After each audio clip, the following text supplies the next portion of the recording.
Moi, ce qui m'intrigue, c'est pourquoi il y a autant de podcasts où les gens invitent des gens, genre leurs parcours sont inspirants. Parce qu'ils ont besoin de motivation, Moulay. Mais tu sais de quoi on sort? Tu sais dans quel monde on vit au jour d'aujourd'hui?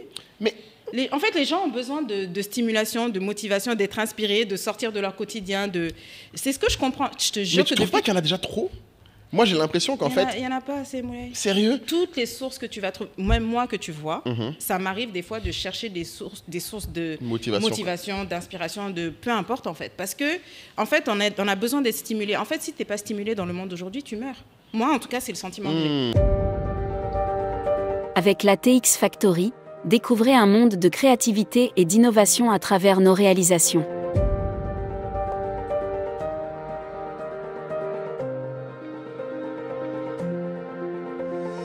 Laissez-vous plonger dans l'univers captivant de nos productions, qui transcendent les frontières du visuel, pour raconter des histoires uniques et inspirantes.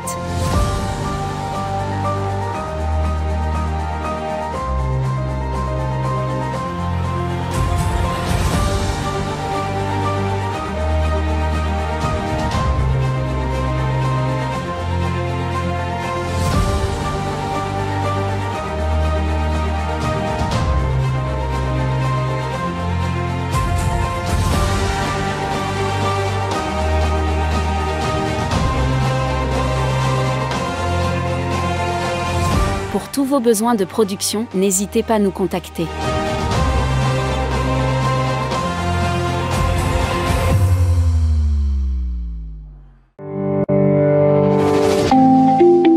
Shalom. Salam. Bonjour. Voilà, tu vois. Je t'ai dit, on reconnaît les gens bien élevés, mais qui ne regardent pas le podcast, tu vois, tout de suite. Mais écoute, Moulay, moi, j'ai pas de vie. Hein. Même Netflix, c'est compliqué pour moi. Je ne fais... Tout ce que je fais, c'est bosser. Mais nous, c'est meilleur que Netflix. Hein. Oui, j'imagine bien. Mais même quand Netflix, c'est quand même triste. Quand hein. je peux, je regarde. Quand je peux pas, je peux pas. Mais écoute, Tu regardes même plus Netflix, mais qu'est-ce qui se passe? Non, j'ai pas le temps d'être sur un écran, moi, au jour d'aujourd'hui. En tout cas, pas depuis ces 6 derniers mois. Hop là, voilà une belle intro qui va nous plaire. Ah oui. Mais qu'est-ce qui fait que tu as accepté d'être dans le podcast alors? Ouais. Si tu le regardes pas. Moulay. Oui, c'est ça. Ah, ça c'est un. Moulay A. Et ce que je vous disais tout à l'heure avant qu'on ne commence, c'est qu'en fait, je me rends compte que mon travail ou ce que je fais ne se limite pas juste à montrer les visuels en fait de ce que je réalise. C'est qu'en fait, les gens ont besoin de voir des expériences, de savoir un petit peu ce que je fais, de connaître on va dire les dessous. Donc, c'est pas parce que je regarde pas que je ne sais pas ce qui se fait dans le podcast. Attention. Attention. Mais heureusement que... Si, j'ai vu quelques petits extraits quand même sur TikTok. Voilà. Notre réseau. Bah oui. Notre réseau. J'ai pas suivi 1 heure, 2 heures, mais oui, je sais bien. C'est pour ça. Mais c'est 36 000 abonnés sur TikTok. Hein. En douce. Tu blagues pas. Hein. De zéro il y a 2 ans.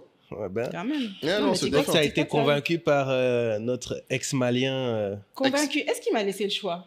Harcèlement forcé. Franchement, elle aime pas ça. Tu m'as pas harcelé, tu m'as juste dit, en fait, tu viens faire le podcast, c'est simple. Oui, j'avoue, je n'ai pas posé de questions, effectivement. Il a pas... C'était même pas ouvert, en fait. Prenez-en de la graine, c'est comme ça qu'on négocie. Bon, quand c'est quelqu'un qui est quasiment ma sœur, effectivement, parce que bon, malheureusement, c'est le moment où je dois reconnaître que j'ai quand même un lien avec le Mali, vu que j'ai quand même affaire à toi et à tous. Malheureusement. Quand tu vois, en fait, tu oses dire encore... Non, mais c'est une exception, c'est la perle au milieu de la merde. Tu vois, genre vraiment, tu sais, quand tu as tout un environnement pourri autour, Bon, arrête-toi là et présente-nous. Voilà, on va... Ouais, présente-toi d'abord, parce que le sujet, c'est pas... Donc, alors, je m'appelle Madame, encore une fois, Madame Kanté Fatouma Aïdara. Amina. Voilà, je suis malienne d'origine. Laisse-moi deviner, son mari est un ami. Pire qu'un ami. Vu comment il a... on a gagné ça, tu savais comment? C'était un film. Non, ce mariage-là, on a fêté, on a mérité. Ouais. On a gagné ce nom-là. Oui. Madame Kanté, s'il vous plaît. Ok, je peux continuer? Oui, je t'en prie. Ok, c'est bon. Donc, malienne d'origine. Je vis au Mali aussi, d'ailleurs. J'ai une petite fille de 5 ans, enfin une fille de 5 ans. Et j'ai 36 ans. Voilà. Et Donc, tu donnes ton âge sans problème. Ouais. Sans aucun problème, à l'aise. Ah ouais, c'est rare pour les meufs. Hein, tu sais, On se maintient. Bon, comme tu dis, c'est parce que tu es aussi... On se maintient. C'est important. Rien à cacher. Voilà. Rien à cacher. Mais que fais-tu? Pourquoi on t'a invité aujourd'hui? Parce que les gens ne savent pas qui tu es, ce que tu fais. Qu'est-ce que je fais? Alors, je suis designer d'intérieur. On va dire que c'est vraiment mon métier principal, ou du moins mon activité principale au jour d'aujourd'hui. Donc, entrepreneur d'une manière générale. Hein. Donc, designer d'intérieur principalement. Et je détiens également un espace de détente à Bamako.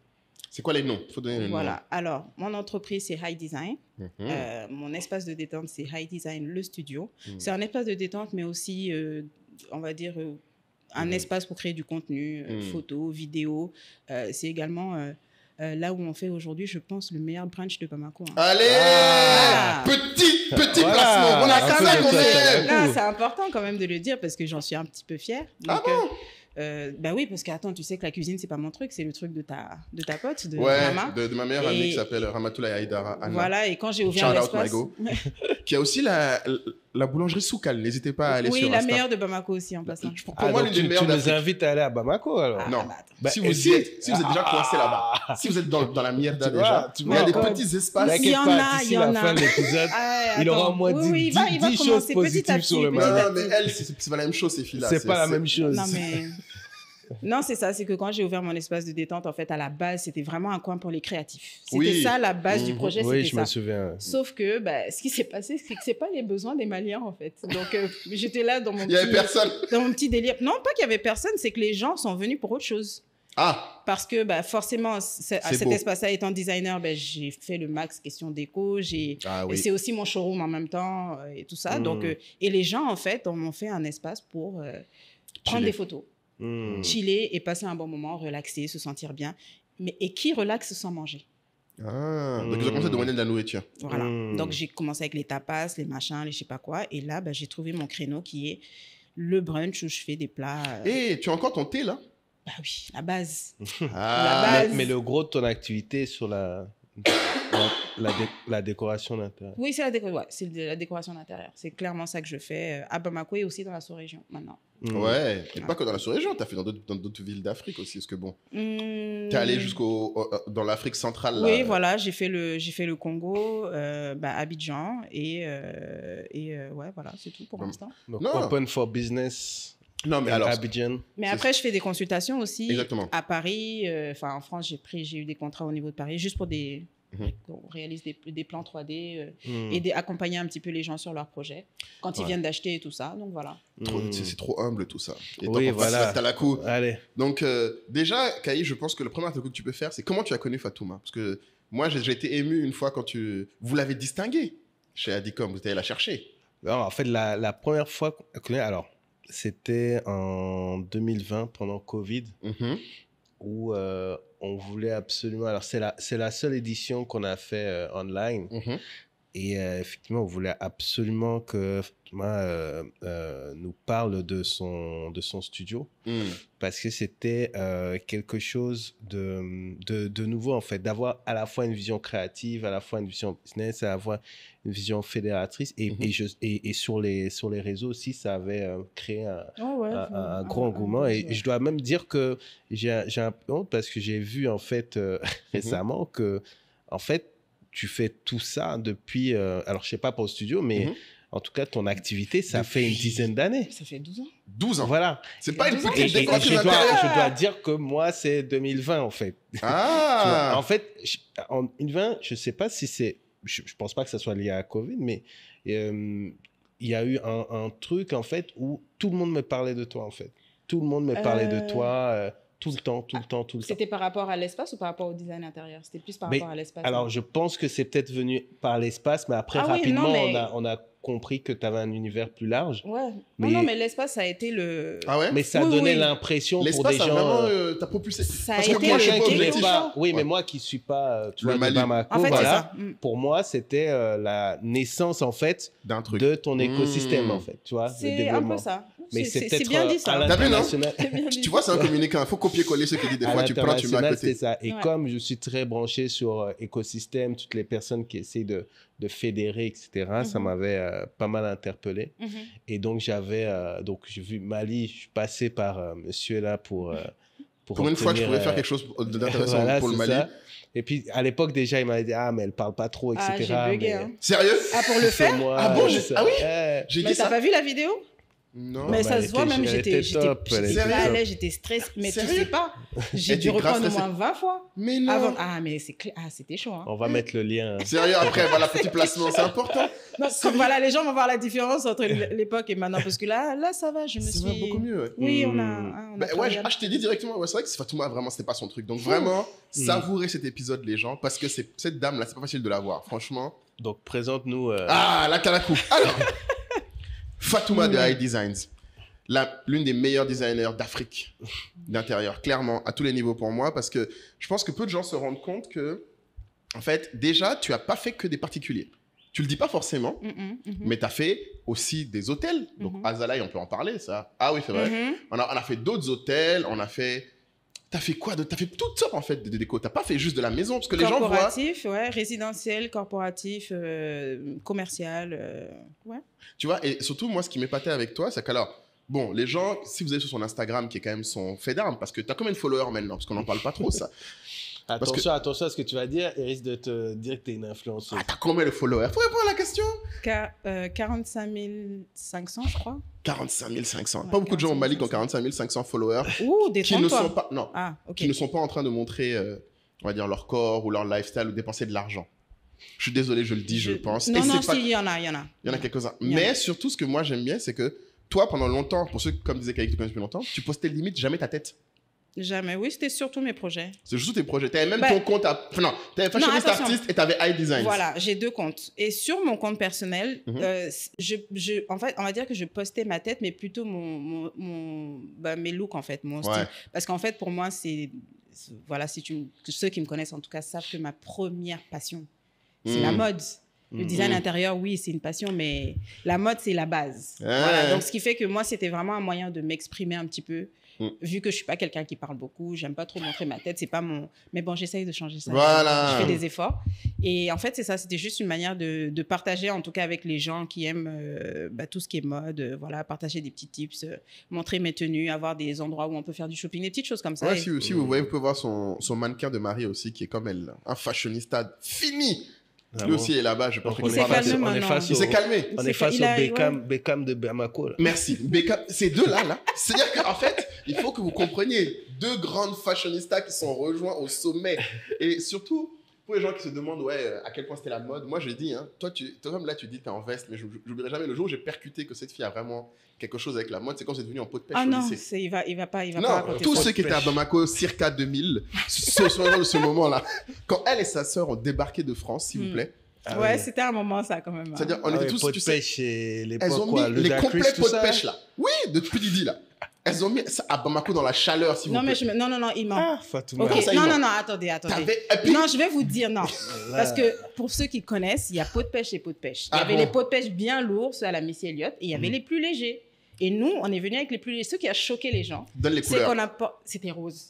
Rose. Avec... Attends. Je vais travailler pour son visa pour le Congo. Alors, c'était rose. Dans l'âme. Non, c'était... Oh, arrête, c'était rose baby. Tu sais, le rose pâle, là. C'était pas un rose fuchsia non plus.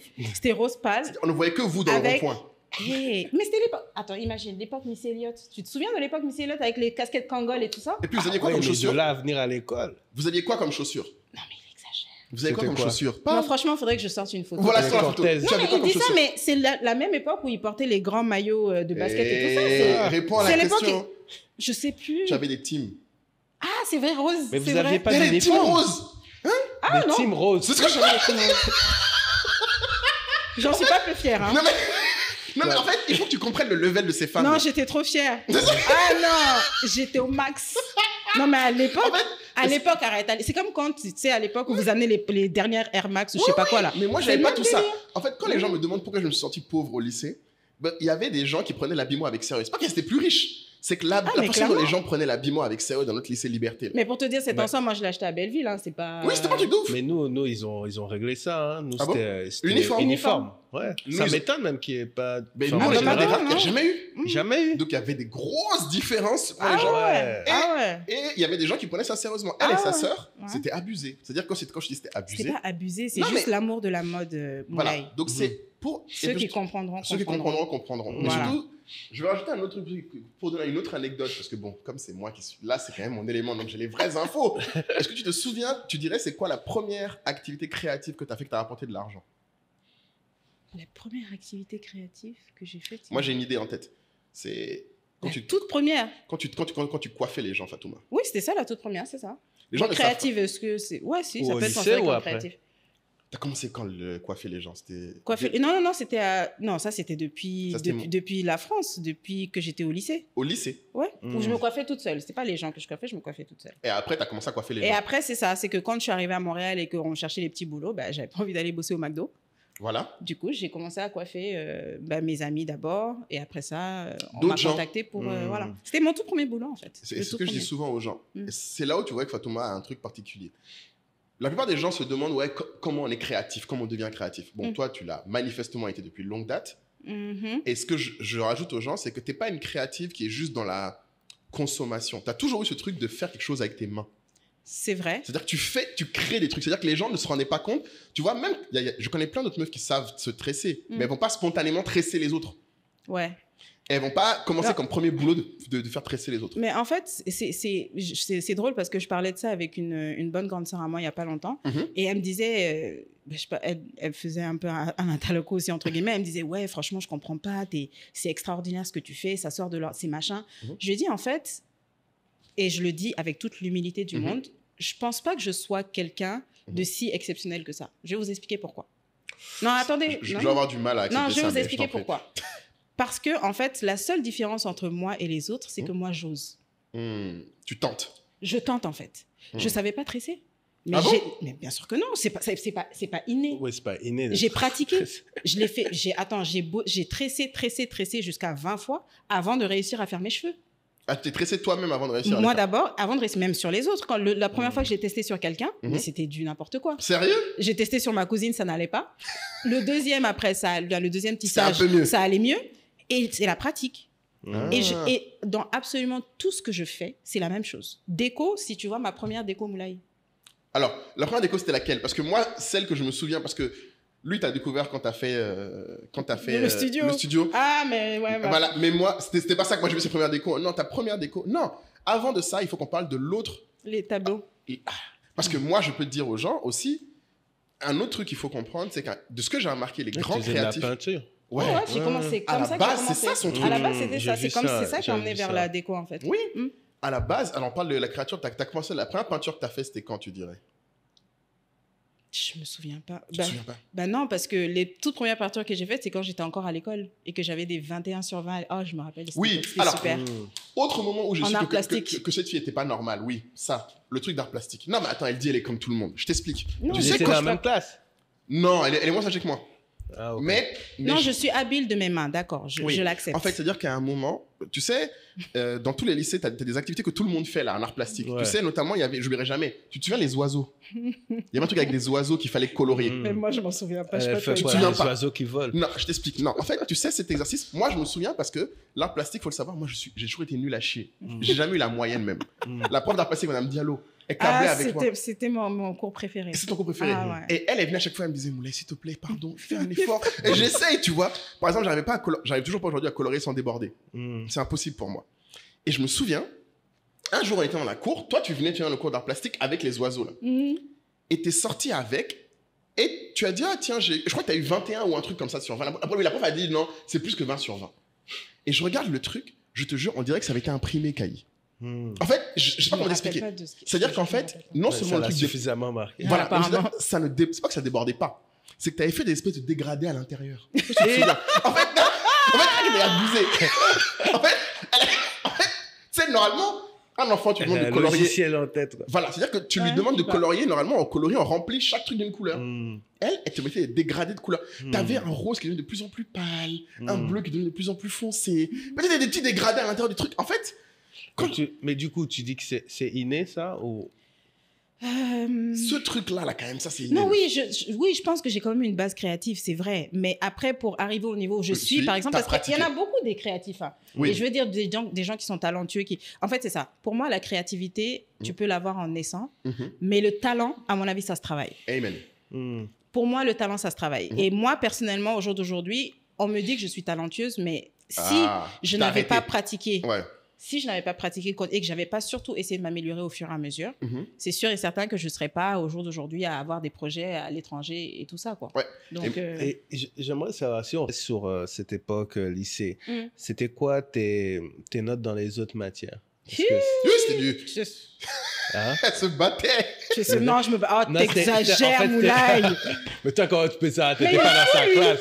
Qu'est-ce qu'il raconte? Elle me faire passer pour Comme tu étais bon en maths, tu veux rire maintenant. Non, les maths, ça c'était dur pour elle, les maths. Je me souviens, à chaque fois, je disais, à la fin non, les maths, c'était ma bête noire. J'arrivais pas, en fait. Comme beaucoup de créatifs. J'ai eu tous les profs du monde. Il y a des moments, j'en pleurais. Je disais, mais c'est pas possible. T'as un tuteur qui est là qui t'explique. En fait, je vous dis pourquoi je pose la question. C'est que je veux en arriver à la maison, tes parents. Comment est-ce qu'ils réagissaient au fait que tu étais en fait excellente sur ces métiers, sur ces matières plutôt créatives et sur les autres où tu avais beaucoup de mal? N'as-tu pas la réponse à cette question en bon africain? C'est ça. Bon. Il faut que tu la dises. Il présume. Ah non, c'était... Non, pas forcément, parce que j'aurais pu penser, vu ce qu'elle est devenue, justement, que peut-être qu'elle t'a encouragé. Non, quand t'es enfant, et je pense que tous les parents ils sont comme ça. Bon, moi je serais pas comme ça avec ma fille parce que vu justement ce que j'ai pu faire avec tout ce qui est métier créatif avec le monde même d'aujourd'hui, si ma fille veut être dans la créativité, tout de suite je vais l'encourager direct. Je vais pas aller m'embarquer, va être avocat, docteur ou je sais pas quoi. Pas du tout. Mais en fait, j'étais pas mauvaise à l'école. J'étais très moyenne. J'étais nulle en maths. Ça c'est vrai. Non, moi c'est les maths. Mais j'étais très moyenne. Voilà, j'étais très moyenne. Et en fait, oui, quand mes parents, forcément, mon père très sévère. On me défonçait quand je ramenais les mauvaises notes. Il faut savoir que son père aussi est un intellectuel quand même. Voilà. Ouais, papa, c'est... Et il est ingénieur, ton père, en plus. Et lui ne comprenait pas que je ne comprenne pas. Tu vois, je suis la première fille, machin. Et quand il essayait de me donner des cours de maths et tout ça, c'était là. C'était horrible. Mais non, encourager les activités créatives, absolument pas. Pour eux, c'était juste du dessin. Surtout à l'époque. Voilà, c'était juste du dessin. Ils ne pouvaient même pas s'imaginer que je me retrouverais là où je suis aujourd'hui. Ça, c'est clair et net. Et il y a une anecdote qu'il faut donner.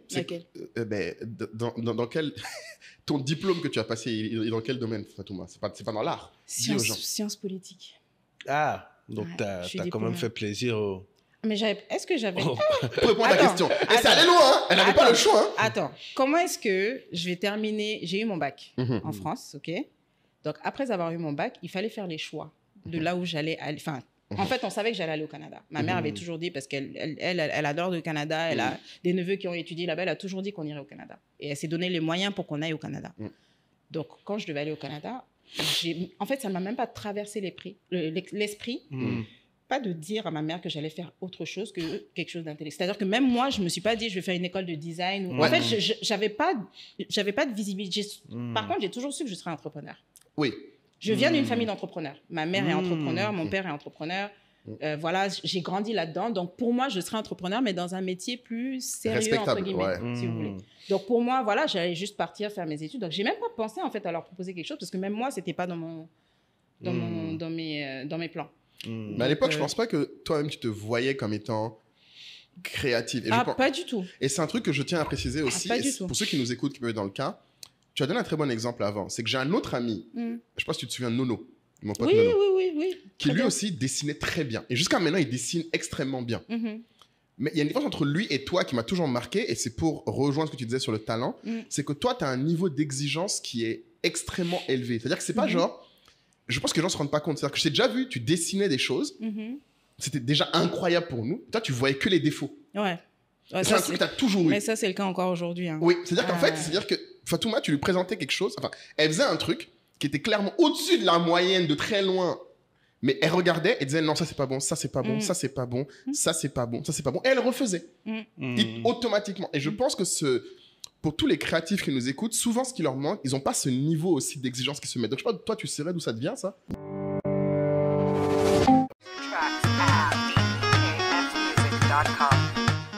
Est-ce qu'on crée pas un petit suspense?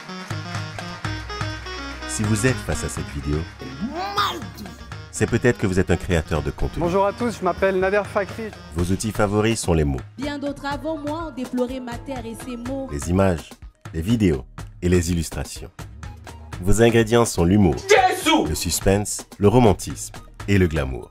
Certains tendent même à vous appeler Influenceurs. Créateur de contenu. Des influenceurs. Influenceurs. Quel honneur! ou encore, si vous regardez cette vidéo, c'est peut-être que vous êtes un professionnel de la communication. Vous êtes curieux, enthousiaste et surtout animé par une féroce envie de construire une belle communauté et de l'animer de la façon la plus efficace possible pour la visibilité de votre marque. Il est possible, si vous regardez cette vidéo, que vous avez déjà participé à l'un des événements de la communauté Africa Digital Communication, Adicom pour les intimes, Adicom Academy, Adicom Watch et surtout Adicom Days, le plus grand rendez-vous annuel des acteurs de la créativité digitale en Afrique.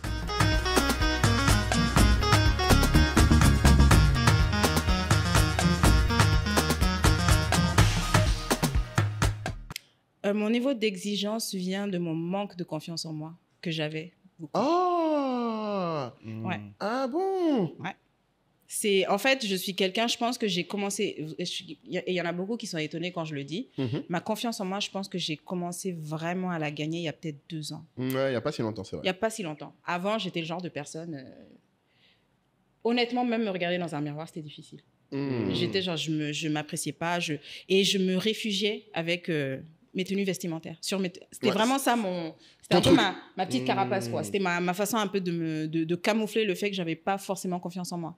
Donc, jusqu'à il y a 2 ans, c'était encore là. Donc, tu vois, ce côté perfectionniste-là où je suis toujours en train... En fait, je suis très autocritique envers moi-même, envers mon travail, envers tout ce que je fais. Donc, et c'est ça, et là, c'est juste que j'ai switché en faisant une force, parce que je me dis qu'en fait, cette autocritique m'a poussé à la perfection, ou du moins à me perfectionner ou à essayer de me perfectionner au maximum. Exactement. Voilà. Donc ça, je pense, c'est un truc aussi que moi, j'ai toujours remarqué, c'est que au-delà de, on va dire, ses qualités manuelles, créatives, donc j'ai d'autres amis qui étaient aussi des bons créatifs, mais ce qui la sépare des autres, depuis toujours, c'est ce truc-là. Elle a ce truc-là qui est...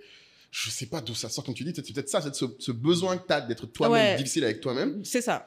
Qui faisait que, moi, pour revenir sur la première fois que j'ai réalisé que tu étais quand même forte en art. Bon, bien sûr, il y avait l'art plastique depuis ça, j'ai remarqué, je me souviens. Mais c'est quand je suis arrivé chez toi, quand tu as décoré chez toi. C'était à Montréal. À Montréal, toi, tu te souviens. Mais c'est là que tout a... Bleu et orange, là. Non, c'était... La première chose que moi j'ai vue, tu as changé tellement de fois, meuf. En fait, c'était grave. Tu as changé. Attends, toi, tu étais dans le studio ou tu étais dans l'appartement? C'était dans le studio. Le studio, c'était rouge. C'était des rideaux rouges qui séparaient. Non, c'était pas le studio. C'était l'appartement. Ah, bleu et orange, oui. C'est l'appartement avec Anna. Voilà. Ouais, avec ma sœur. Avec ta sœur. Ouais. Mais ça, c'était pas ma première... C'est pas là que j'ai eu un déclencheur pour la déco. Le premier déclencheur, c'était aux résidences. Il y en a qui vont se souvenir de ce fameux studio, parce que moi, je suis arrivée dans le studio, c'est un couloir, hein, dans quoi je vivais. Et vraiment, pas de vie. Et j'avais besoin, en fait, de me sentir un peu, tu vois. Donc, je suis allée chercher des rideaux rouges avec des franges. Non, mais... Dans un studio, j'adore. C'est pour ça que je te dis que quand on regarde, si tu vois mes toutes premières décos, tu vas dire c'est pas possible. Et que j'avais mis pour séparer, j'avais associé les draps, enfin les draps étaient rouges aussi, voilà, il y avait des bougies, des machins, des trucs. Et à chaque fois que je rentrais chez moi, ça sentait super bon la vanille, c'était rangé, ouais, en fait, agréable. C'est pas que ça soit, parce que tu rigoles en disant c'était pas forcément beau, etc. Mais en fait, c'est cette envie de transformer, en fait, de transformer un espace, transformer ce que tu vois. Mais en fait, c'est vraiment ça qui me fait aimer la déco. Ouais. C'est ce que je dis, c'est ce qui est dommage, c'est que je ne peux montrer que ce qu'on voit à travers les réseaux sociaux. Mais le meilleur compliment qu'on me donne, quand on arrive dans un espace que j'ai fait, c'est on se sent bien. Et au studio, c'est exactement ce que j'ai... Attends. Moulay Tabouré. Oui, madame. Es-tu déjà arrivé au studio High Design? Jamais. Je suis pas allé dans votre pays à ce moment-là. Non. Ah si, je suis allé voir l'ouverture de Soukal, merde. C'est vrai que je devais aller voir Il ta n'est jamais allé au studio Non, Hydra. mais alors ça, c'est Donc, vraiment non, ça, tous les c'était une... Atalakou, Oh, laisse, je c'est vais pas- gérer ça. Je vais c'était gérer ça avec compliqué. lui après. Je Je gérer... devais passer, non? Ah, mon gars, je vais gérer ça on avec est toi obligé après. d'aller au Mali, là. Mets ça à côté. Mets ça à Moi, il y en a côté. beaucoup qui ont fait ça. Il y a Ouais, je vais gérer ça avec toi. Voilà, Ouais. non, On est t'inquiète. obligé Et en d'aller. fait, c'est ça, le meilleur compliment que j'ai, c'est quand les gens arrivent dans mon studio, parce qu'en fait, moi, j'essaye d'atteindre tous les sens quand je fais une déco. Donc, c'est vrai. je veux que ce soit beau visuellement, mais je veux que ce soit confortable, je veux que ça sente bon, je veux que ce soit... Mes gérants, par exemple, là, en ce moment, je suis pas là, mais c'est limite, je leur envoie des messages pour leur dire, est-ce que vous avez mis du parfum d'intérieur ce matin? Oui. Pour Ça, te c'est dire, vrai. et la propreté, Musique. tout, en fait, c'est Le toucher l'objectif, aussi. c'est En les général, cré- si tu rentres dans... Moi, ce qui m'a marqué dans toutes tes décos, c'est que c'est toujours très agréable au toucher. Voilà, il y a de la texture, en fait. Il y a toujours de la texture, ouais. Exactement. Donc, c'est vraiment une question de feeling. Donc, quand j'ai fait cet appartement-là, c'est là que je me suis dit, mais en fait, j'aime me sentir bien chez moi. Mais jusqu'à là, je ne savais pas que j'allais... Avant ce studio-là. Mais tu sais qu'on a, puisque je sais que tu avais conseillé monsieur sur son ancien appartement. C'est elle qui l'a fait, c'est pas Ouais. le conseiller, Ah, c'est ouais, elle voilà. qui l'a Je l'ai fait. fait... Et quand en on partie. avait fait quelques épisodes là-bas, Oui, les les gens 7 pensent- péchés capitaux, pour Ouais. ceux qui cherchent la Voilà. série, les 7 épisodes qu'on a fait là-bas. les gens Voilà, pensaient qu'on avait loué un studio Ah ouais? de prod. Incroyable, parce qu'il y avait le beau fer forgé que tu avais fait. Oui, la et grande tout. étagère, ouais. La grande étagère que tu m'avais fait. Donc oui, Ouais. ceux qui ont bien aimé chez moi dans les épisodes des 7 péchés capitaux, c'est entièrement elle. Moi, j'aimerais revenir sur l'aspect confiance, tu vois, pour qu'on Ouais. comprenne le suite. Est-ce que tu peux donner, parce qu'on a souvent en fait ce genre de questions, de remarques, et on ressent en fait un manque de confiance dans les gens avant de se lancer. Mais ce qui est intéressant, c'est que toi, tu t'es lancé malgré ton manque de confiance. Alors, je me suis... Comment je me suis... En fait, moi, je me suis lancée parce que les gens m'ont fait confiance et que les gens ont apprécié ce que je faisais. Quand tu dis les gens, tu parles de qui? De tes Je proches? parle clairement... Mes proches, oui, mes proches, ils étaient là tout le temps. Donc, oui, ils complimentaient un petit peu, mais sans plus. Mais le jour où quelqu'un m'a envoyé un message pour me dire, Fatouma, c'est trop beau ce que tu as fait ou ce que tu as... Et puis, moi, je postais un petit peu sur Facebook. Ouais, quand je vite faisais fait. mes tableaux, voilà, je postais sur Facebook vite fait, voilà. Et c'est le jour où j'ai reçu un message de quelqu'un, je n'oublierai pas. La toute première, elle s'appelle Mariam Semega.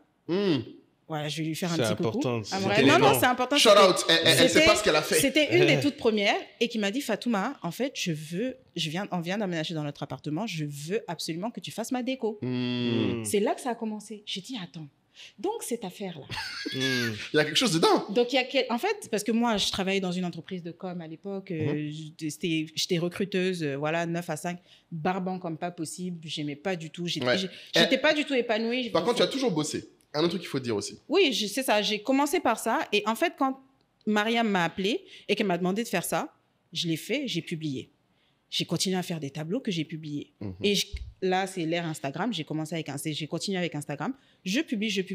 Et je vois, au fur et à mesure, que ça plaît. Ça entraîne Mariam qui m'appelle. Après, elle a une amie à elle qui m'appelle. Après, je sais pas qui. Et ça a entraîné, en fait, bouche à oreille très bien. Un bouche à oreille rapide, mais ça s'est arrêté à peut-être 3-4 projets. Parce que forcément, quand tu es à l'étranger, tu es très limité. Parce que je prenais des taxis pour aller à Ikea et aller faire les achats, aller installer. J'avais pas de main-d'œuvre. Donc, j'avais un ami à l'époque qui m'aidait à aller installer les tableaux, ou Saïdou qui venait avec moi pour installer. L'esclave corviable. Pour installer les tableaux, les machins, accrocher les trucs. Et vraiment, c'était très difficile. Donc, il y avait même des contrats que j'acceptais pas. Et puis, il n'y avait rien d'officiel. Il n'y avait pas d'entreprise créée ni quoi que ce soit. J'ai dit, OK, de la même façon que je faisais les tresses, en fait, j'ai rien...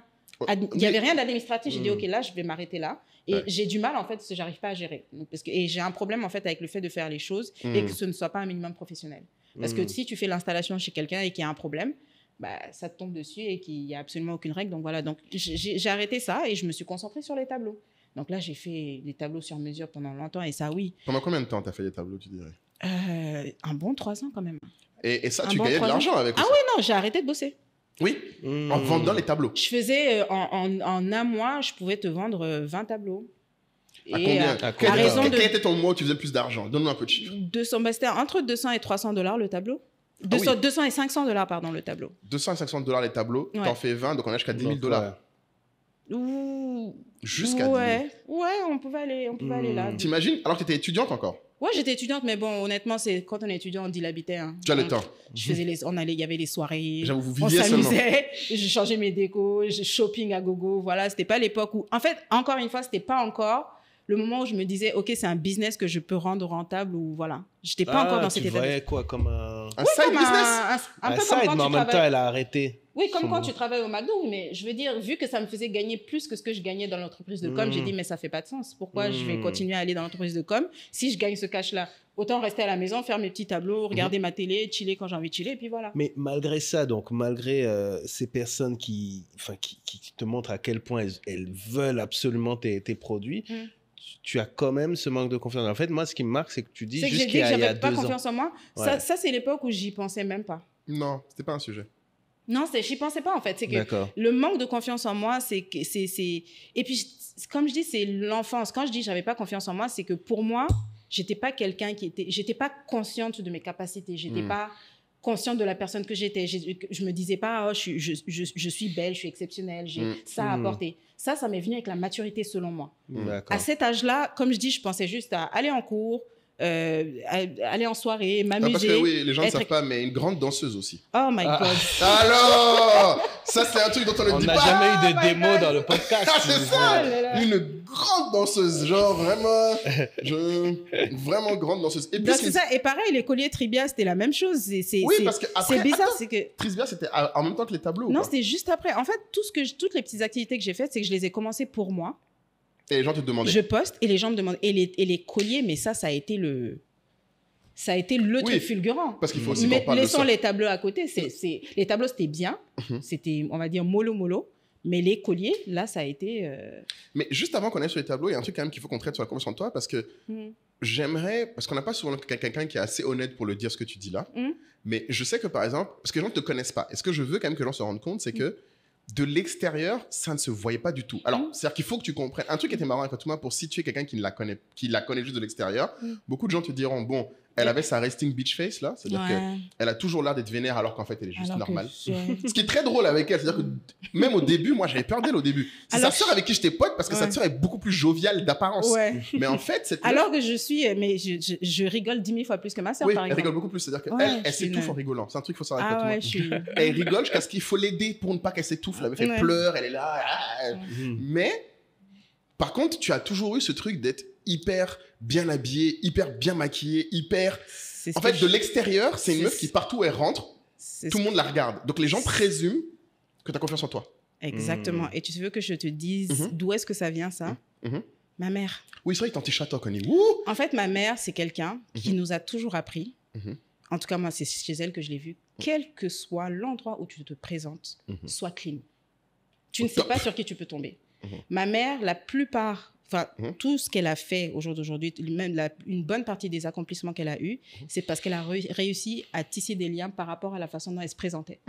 Donc, automatiquement, quand on la voit, propre sur elle, sapée, sur ses talons, parfumée, ongles bien faits, machin, automatiquement, tu as le sentiment que c'est quelqu'un de sérieux. Tu comprends ce que je veux dire? Et en fait, elle nous a appris ça depuis... Et elle nous l'a appris sans nous le dire. Hein.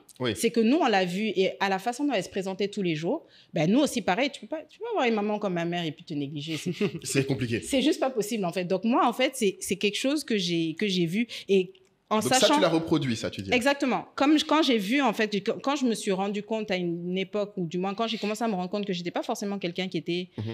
qui avait confiance en elle, en fait, c'est comme si j'ai commencé à prendre confiance en moi un petit peu en m'habillant d'une certaine manière. Et là, même ma démarche change quand je suis habillée. Quand je suis habillée en mode...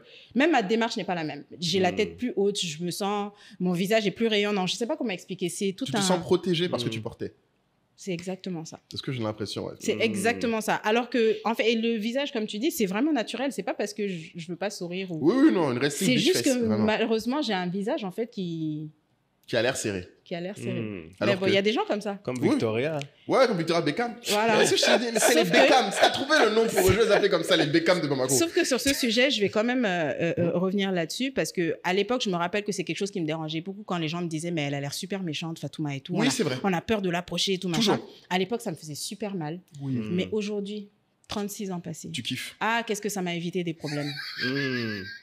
Sérieux? Non, parce que forcément, quand t'es pas quelqu'un que les gens ont envie de d'approcher automatiquement, honnêtement, c'est comme un filtre naturel. Tu vois ce que je veux dire? Ouais. Il y a les gens qui vont oser venir te parler, c'est, on va dire, je sais pas comment dire, il y a une certaine authenticité en fait dans ces personnages. Je sais pas comment expliquer. Il faut vraiment. Ils vont pas s'arrêter en fait sur ton visage pour. Ils vont dire, je vais creuser, je vais essayer de, tu vois. Et ça m'a permis dernièrement, en tout cas, de faire de superbes rencontres.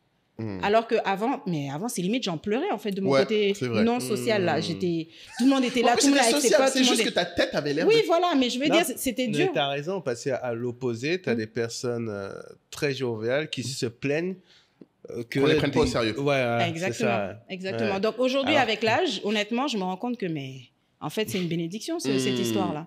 Non, clairement. Et ça, je peux témoigner. C'est vrai que ça te fatiguait beaucoup avant. Ça me fatiguait beaucoup. Mais les gens, et plein de fois, vraiment, je me disais, mais Fatouma, mais Fatouma, tu vas lui parler. Non, j'ai dit, bah, ouais.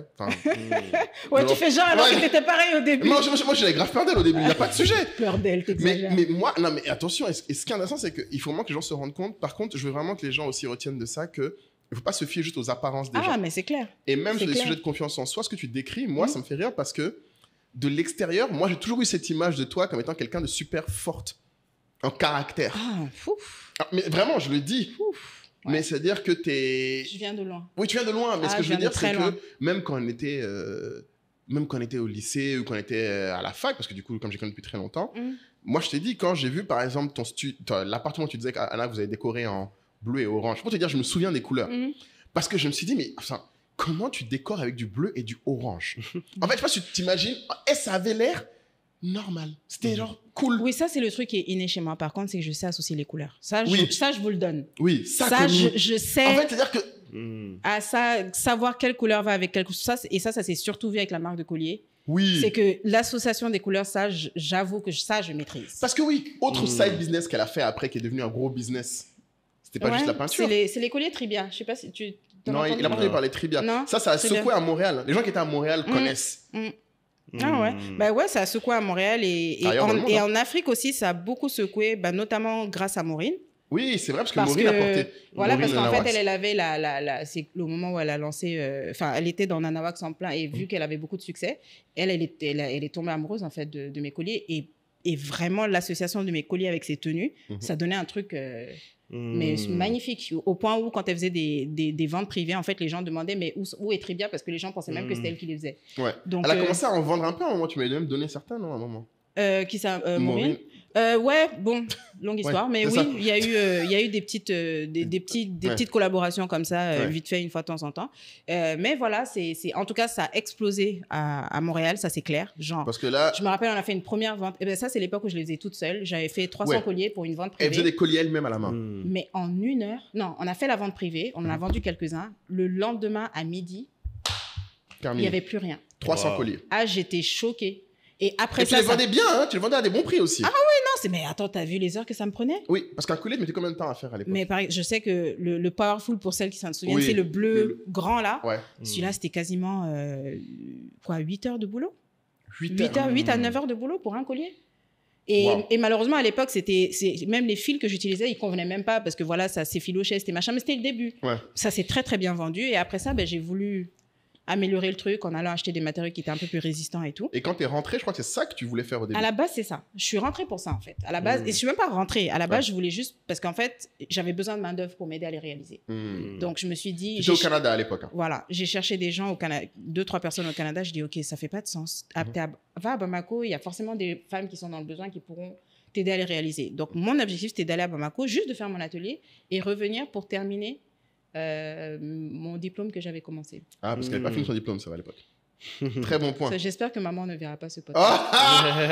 Non, le deuxième diplôme, j'ai eu la base quand même. Oui. Voilà, mais le deuxième... T'avais le bachelor déjà, c'est ça? Voilà. Le deuxième, il me restait un cours, s'il te plaît, Moulay. Ah, un cours pour le finir, c'est chaud. C'est celui que tu as voulu faire avec Saïdou. Mais donc, t'es rentré pour faire ce cours? Non. Non, jamais. Je suis plus rentrée parce que c'était le plan. C'était le plan. D'accord. Okay. Voilà. Donc là, quand je suis rentrée, quand je suis venue, comme par hasard, j'ai fait la déco de la maison familiale. Oui. Après, j'ai fait la déco il y a un client, il y a un monsieur qui m'a appelé, qui m'a dit OK, j'ai vu un petit peu ce que tu fais sur Internet, je viens de finir ma maison et tout, j'aimerais bien que tu ailles l'aménager pour moi. Je dis OK. Et c'était quelqu'un qui est connu, j'éterne le nom. C'est une grande célébrité. C'était pas une grande célébrité, c'était quelqu'un bien connu au Mali, on va dire. Donc, j'ai fait sa maison. Et quand j'ai fait sa maison, forcément, il connaît du monde. Donc là, tu as des personnalités qui ont vu sa maison, qui ont dit, mais attends, nous aussi, on veut, nous aussi, on veut, nous aussi, on veut. Et là, j'ai eu mon tout premier gros contrat. Ah, de déco. De déco. Et avec le montant qu'on me proposait... Le retour au Canada... Tu peux donner les chiffres ou pas, Fatouma? Non, là, je ne peux pas te donner les chiffres. Mais pourquoi? C'est pas Moi, je ne parle pas budget. Je ne donne pas le nom des clients. Mais c'est très important. Non, écoute, Moulay. Ouais, laisse ça. Mais c'est fatigant, ça. Donne des fourchettes. Non, laisse ça. On prend tout, des fourchettes, que les gens... Non, pour un début, c'était on va dire, pour ce projet-là, et c'était gros pour l'époque, franchement. Oui, parce que toi, tu fais... Alors, attention. Entre 10 et 15 millions. Parce que les gens... Il faut aussi sache un truc à Fatouma, c'est qu'elle fait... aussi bien des appartements, comme j'ai dit, que des hôtels. Donc, il y a tout un Attention, budget. Oui. J'ai changé. Maintenant, tu as changé? Ah oui. Il faut préciser aux gens. Pardon. Ah oui. Donc, maintenant. Non, maintenant, en fait, j'ai le luxe, entre guillemets, de choisir les projets sur lesquels je veux travailler. Ouais. Parce que je ne sais pas si d'autres designers ont le même feeling, enfin, ou du moins ont eu la même expérience. Mais au fur et à mesure, en fait, tu commences à t'identifier à certains types de projets. Moi, tout ce qui est boutique, plus jamais. T'aimes pas les boutiques? Terminé. Je ne fais plus de boutique, je ne fais plus de tout ce qui est salon, spa, voilà, restaurant vraiment de manière exceptionnelle quand le projet est créatif. Ouais. Mais sinon, c'est que résidentiel, même corporatif. Honnêtement, là, j'ai eu ma première expérience, ça s'est bien passé. Tu peux dire pourquoi? Alors, les projets commerciaux, la raison pour laquelle je ne veux pas les... ça, c'était vraiment une question pratique. Parce qu'en fait, à cause de la crise à Bamako, on a eu de gros soucis avec les fournisseurs. Les fournisseurs, ouais. Donc, ce qui fait qu'en fait, les prix ont flambé. Quand je dis flambé, mais à un niveau que tu ne peux pas imaginer. C'est-à-dire que, par exemple, pour faire une boutique, je fais un devis estimatif par quelqu'un et on me demande 12 millions, par exemple, juste pour les meubles. Les meubles de la boutique. Voilà, c'est-à-dire que moi, je dessine les meubles et je les donne aux prestataires et eux, ils doivent me faire les meubles pour les livrer. Sauf que le client va te dire, mais moi, j'ai un budget de 4 millions, je paye un loyer tous les mois. Donc, comment tu fais pour accepter ce projet? Ah oui, ça passe pas, ouais. C'est vraiment une question pratique, en fait. C'est pour ça que j'ai décidé d'arrêter ces projets-là. Et honnêtement, j'avais aussi ce côté-là où je me trouvais très limitée côté créativité. C'était pas... Ça me stimulait pas, en fait. Dans les boutiques. Ouais, ça me stimulait plus, en fait. C'est plus contraint une boutique que... oui, voilà, c'était pas... Voilà, en fait, je les ai fait au début, c'était bien, voilà, mais j'ai juste eu le sentiment que ce temps était révolu. Donc, tu sais, c'est... voilà, créer un petit salon, mettre une petite déco, mettre des tringles pour que les gens puissent accrocher les vêtements et... Voilà, donc, et comme par hasard, et puis moi, je crois beaucoup au destin, entre guillemets. J'ai l'impression que tout arrive pour une raison. Et au moment où, justement, j'avais plus trop ce feeling pour tout ce qui est boutique et tout ça, comme par hasard, il y a eu ce problème-là de fournisseur ou de prestataire qui a changé les choses, enfin, qui m'a conforté dans ma décision, en fait. Donc, du coup, je fais plus ce genre de projet. Mais quand tu as décoré la maison familiale, du coup, les parents, ils étaient contents? Ah, très, oui. Content, fier. C'est pas les maths qui apportent la bonne c'est ça. Ah non, par contre, mes parents n'ont jamais été on s'en fout de ce que tu fais ou c'est pas ça qui va t'apporter quelque chose. Quand je me suis lancée en déco, en fait, ils ne savaient même pas, sincèrement. Mes parents ne savaient pas. Le studio, je l'ai fait. J'ai fait 5 ans pour le réaliser. Mes parents n'avaient absolument aucune idée de ce qui se passait. C'est quand j'ai fini le projet que je leur ai dit de venir voir. Et là, ils étaient choqués. Mais ça, c'est vrai qu'il y a un truc aussi. C'est vrai que Alors, je ne sais pas si c'est intentionnel ou pas, mais tu n'es pas quelqu'un qui... Bon, même de communiquer, comme je dis, tu n'aimes pas trop raconter ce que tu fais aux gens. Mais je pense que... Enfin, bon, après, je ne connais pas aussi bien ton Sandy que ton petit château. Mais je ne pense pas qu'en fait, tu te disais à tes parents que tu voulais faire ça. Je pense même toi, tu ne le disais pas. En fait... Je ne crois pas que tu as déjà entendu dire à la base, je veux faire une entreprise créative. Je crois qu'on ne te l'a jamais dit. Mais en fait, c'est ça, c'est que même moi, c'est pas que ça m'est tombé dessus, mais c'est pas comme si un jour je me suis levée et j'ai décidé que j'allais faire une entreprise créative. C'est le cheminement. En fait, les choses sont juste allées vers cette direction-là. Je sais pas comment t'expliquer. Et je pense que pour les gens qui nous écoutent, c'est important. Être créatif, ça veut pas dire que tu ne dois être que ça. J'ai l'impression que toi, tu as vraiment essayé de faire des choses. Exactement. En fait, tu faisais ce qui venait. Exactement. Tu faisais ce qui te plaisait. Ouais, et puis mine de rien, comme tu le dis, tu postais des choses, tu interagissais avec les gens qui te faisaient des feedbacks. Et l'autre chose aussi, c'est que j'essaye... Parce que ce qu'on dit d'un entrepreneur, c'est que la base des bases, vous me direz si j'ai raison, c'est qu'il faut essayer de régler un problème. Et c'est vrai. Et tout ce que j'ai fait, depuis que j'ai commencé mon aventure entrepreneuriale, c'est ça. C'est que pour les cheveux, aller au salon de coiffure, c'était $200, $300 la coiffure. Pour un étudiant, tu peux pas. Donc là, je le proposais à $40, $50. Donc forcément, c'était des solutions pour les gens. La déco, pareil. Tu as pas tableaux, au début, les tableaux, même chose. La première fois que j'ai fait mon tableau, c'est quand j'ai voulu acheter un tableau. Je l'ai trouvé excessivement cher. J'ai dit, mais J'ai dit, attends, j'étais bonne en art plastique, donc je peux tester. Donc, j'ai posé le plateau par terre. Je faisais des oiseaux à l'époque. Voilà, qui était sympa. J'ai acheté de la peinture, j'ai fait le fameux tableau orange. C'est celui-là, mon tout premier tableau. Ah, le premier? Le tout premier, c'est celui-là. Le bleu-orange, là? Le bleu-orange, là. Donc, j'ai fait ça et j'ai dit, mais attends. Ça, là, en fait, j'ai dit, mais en fait, je peux très bien le faire. Et là, j'ai commencé à kiffer. J'en ai fait plusieurs. 1, 2, 3, 4, 5. Ils commençaient à les poster et tout. Et tout se vendait.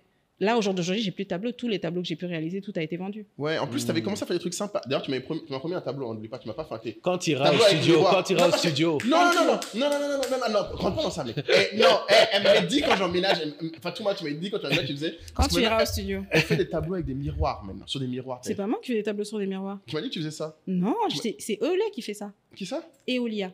Je connais pas. Eolia, c'est une artiste incroyable. Ah, aussi qui est au Mali là-bas? Ouais, elle la protège. Mais dis-moi, quand tu as... Là, tu parlais de régler un besoin et ça m'intéresse qu'on essaie de faire un shift là dans la discussion, puisque en off, on parlait de l'inspiration, etc. Et je pense que tu disais que les questions que tu recevais le plus, c'était sur ton parcours, etc. Ouais. Et je pense qu'on a vu ton parcours. Donc maintenant, ce qui va être intéressant, c'est de comprendre les leçons que tu peux tirer, parce qu'on a pas mal de gens qui nous suivent qui ont...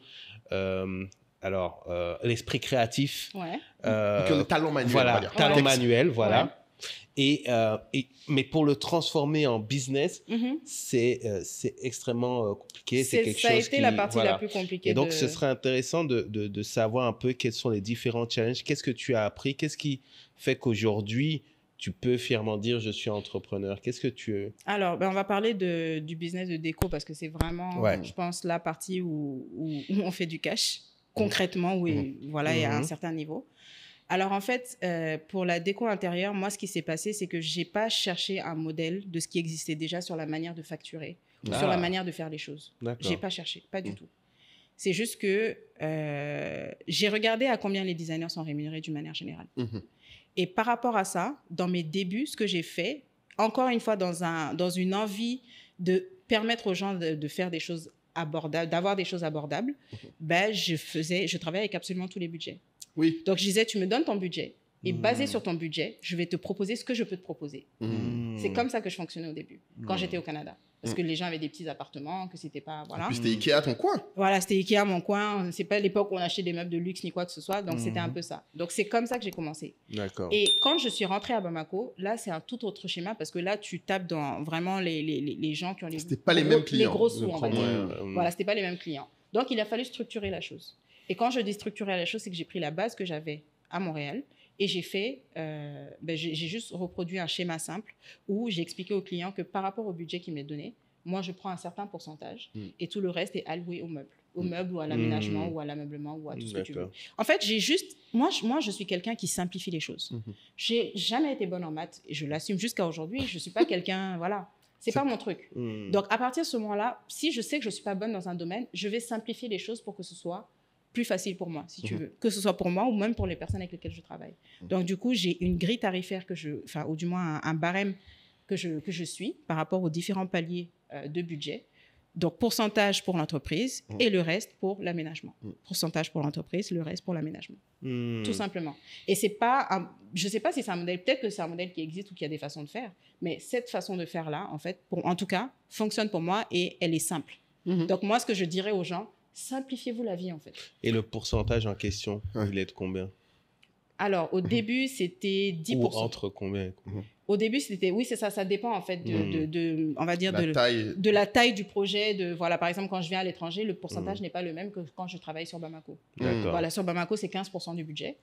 Et à l'étranger, c'est 20%. Et tu ne prends pas en compte la durée que peut te prendre un budget quand tu choisis ton pourcentage? La durée, c'est-à-dire sur le c'est-à-dire chantier? qu'en fait, tu peux prendre 15% sur un projet voilà, qui va te prendre un mois. Enfin, je ne sais pas combien de temps ça dure, mais si c'est un projet qui te prend 2 mois, par exemple, est-ce que tu vas toujours rester sur le même pourcentage? Oui, je reste sur le même pourcentage parce que le facteur temps ne va pas forcément impacter le... Parce que, en fait, ce qu'il faut comprendre aussi, c'est que parfois, sur des projets, les gens n'ont pas la capacité de payer tout le montant directement.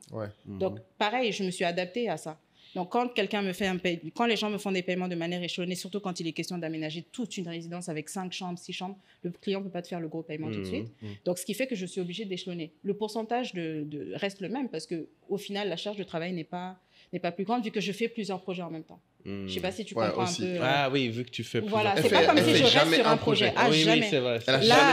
Là, par exemple, je fais un projet ici, j'en ai 3 autres. S'il y a plusieurs projets, ça fait sens. Oui. Mais je me disais, avec un projet, tu perds sur les autres. Oui, forcément, c'est logique. Oui, non, moi, je suis comme ça.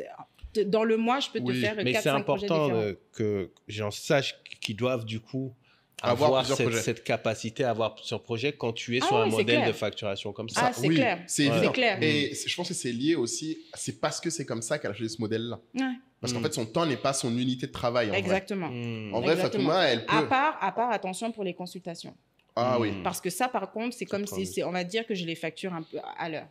Parce que c'est vraiment, les consultations, c'est les plans 3D, c'est je prends... on va dire 12 heures de temps sur un plan 3D pour réaliser un plan 3D. Tu sais que le temps... Voilà, et c'est du temps que je ne fais pas sur un chantier, c'est du temps que... Tu vois ce que je veux dire? Le plan, lui, c'est différent. La construction 3D, tu peux pas vraiment faire différemment. Ah non, la consultation, ça, voilà, les montants sont les montants qu'ils sont parce que je passe un certain temps pour les réaliser. Super. Ouais. Mais un truc auquel je pense que tu n'as pas dit, parce que Kali t'a posé la question de l'autre leçon que tu tiens. Oui, moi, de mon expérience, quand tu dis que tu simplifies, il y a aussi un truc qu'il faut que tu dises, c'est que tu sais aussi beaucoup demander de l'aide et t'entourer de gens qui sont experts dans leur domaine à eux. Chose que je ne savais pas faire avant. Oui. Voilà, parce qu'avant, j'étais très... je m'occupe de tout et je fais tout moi-même.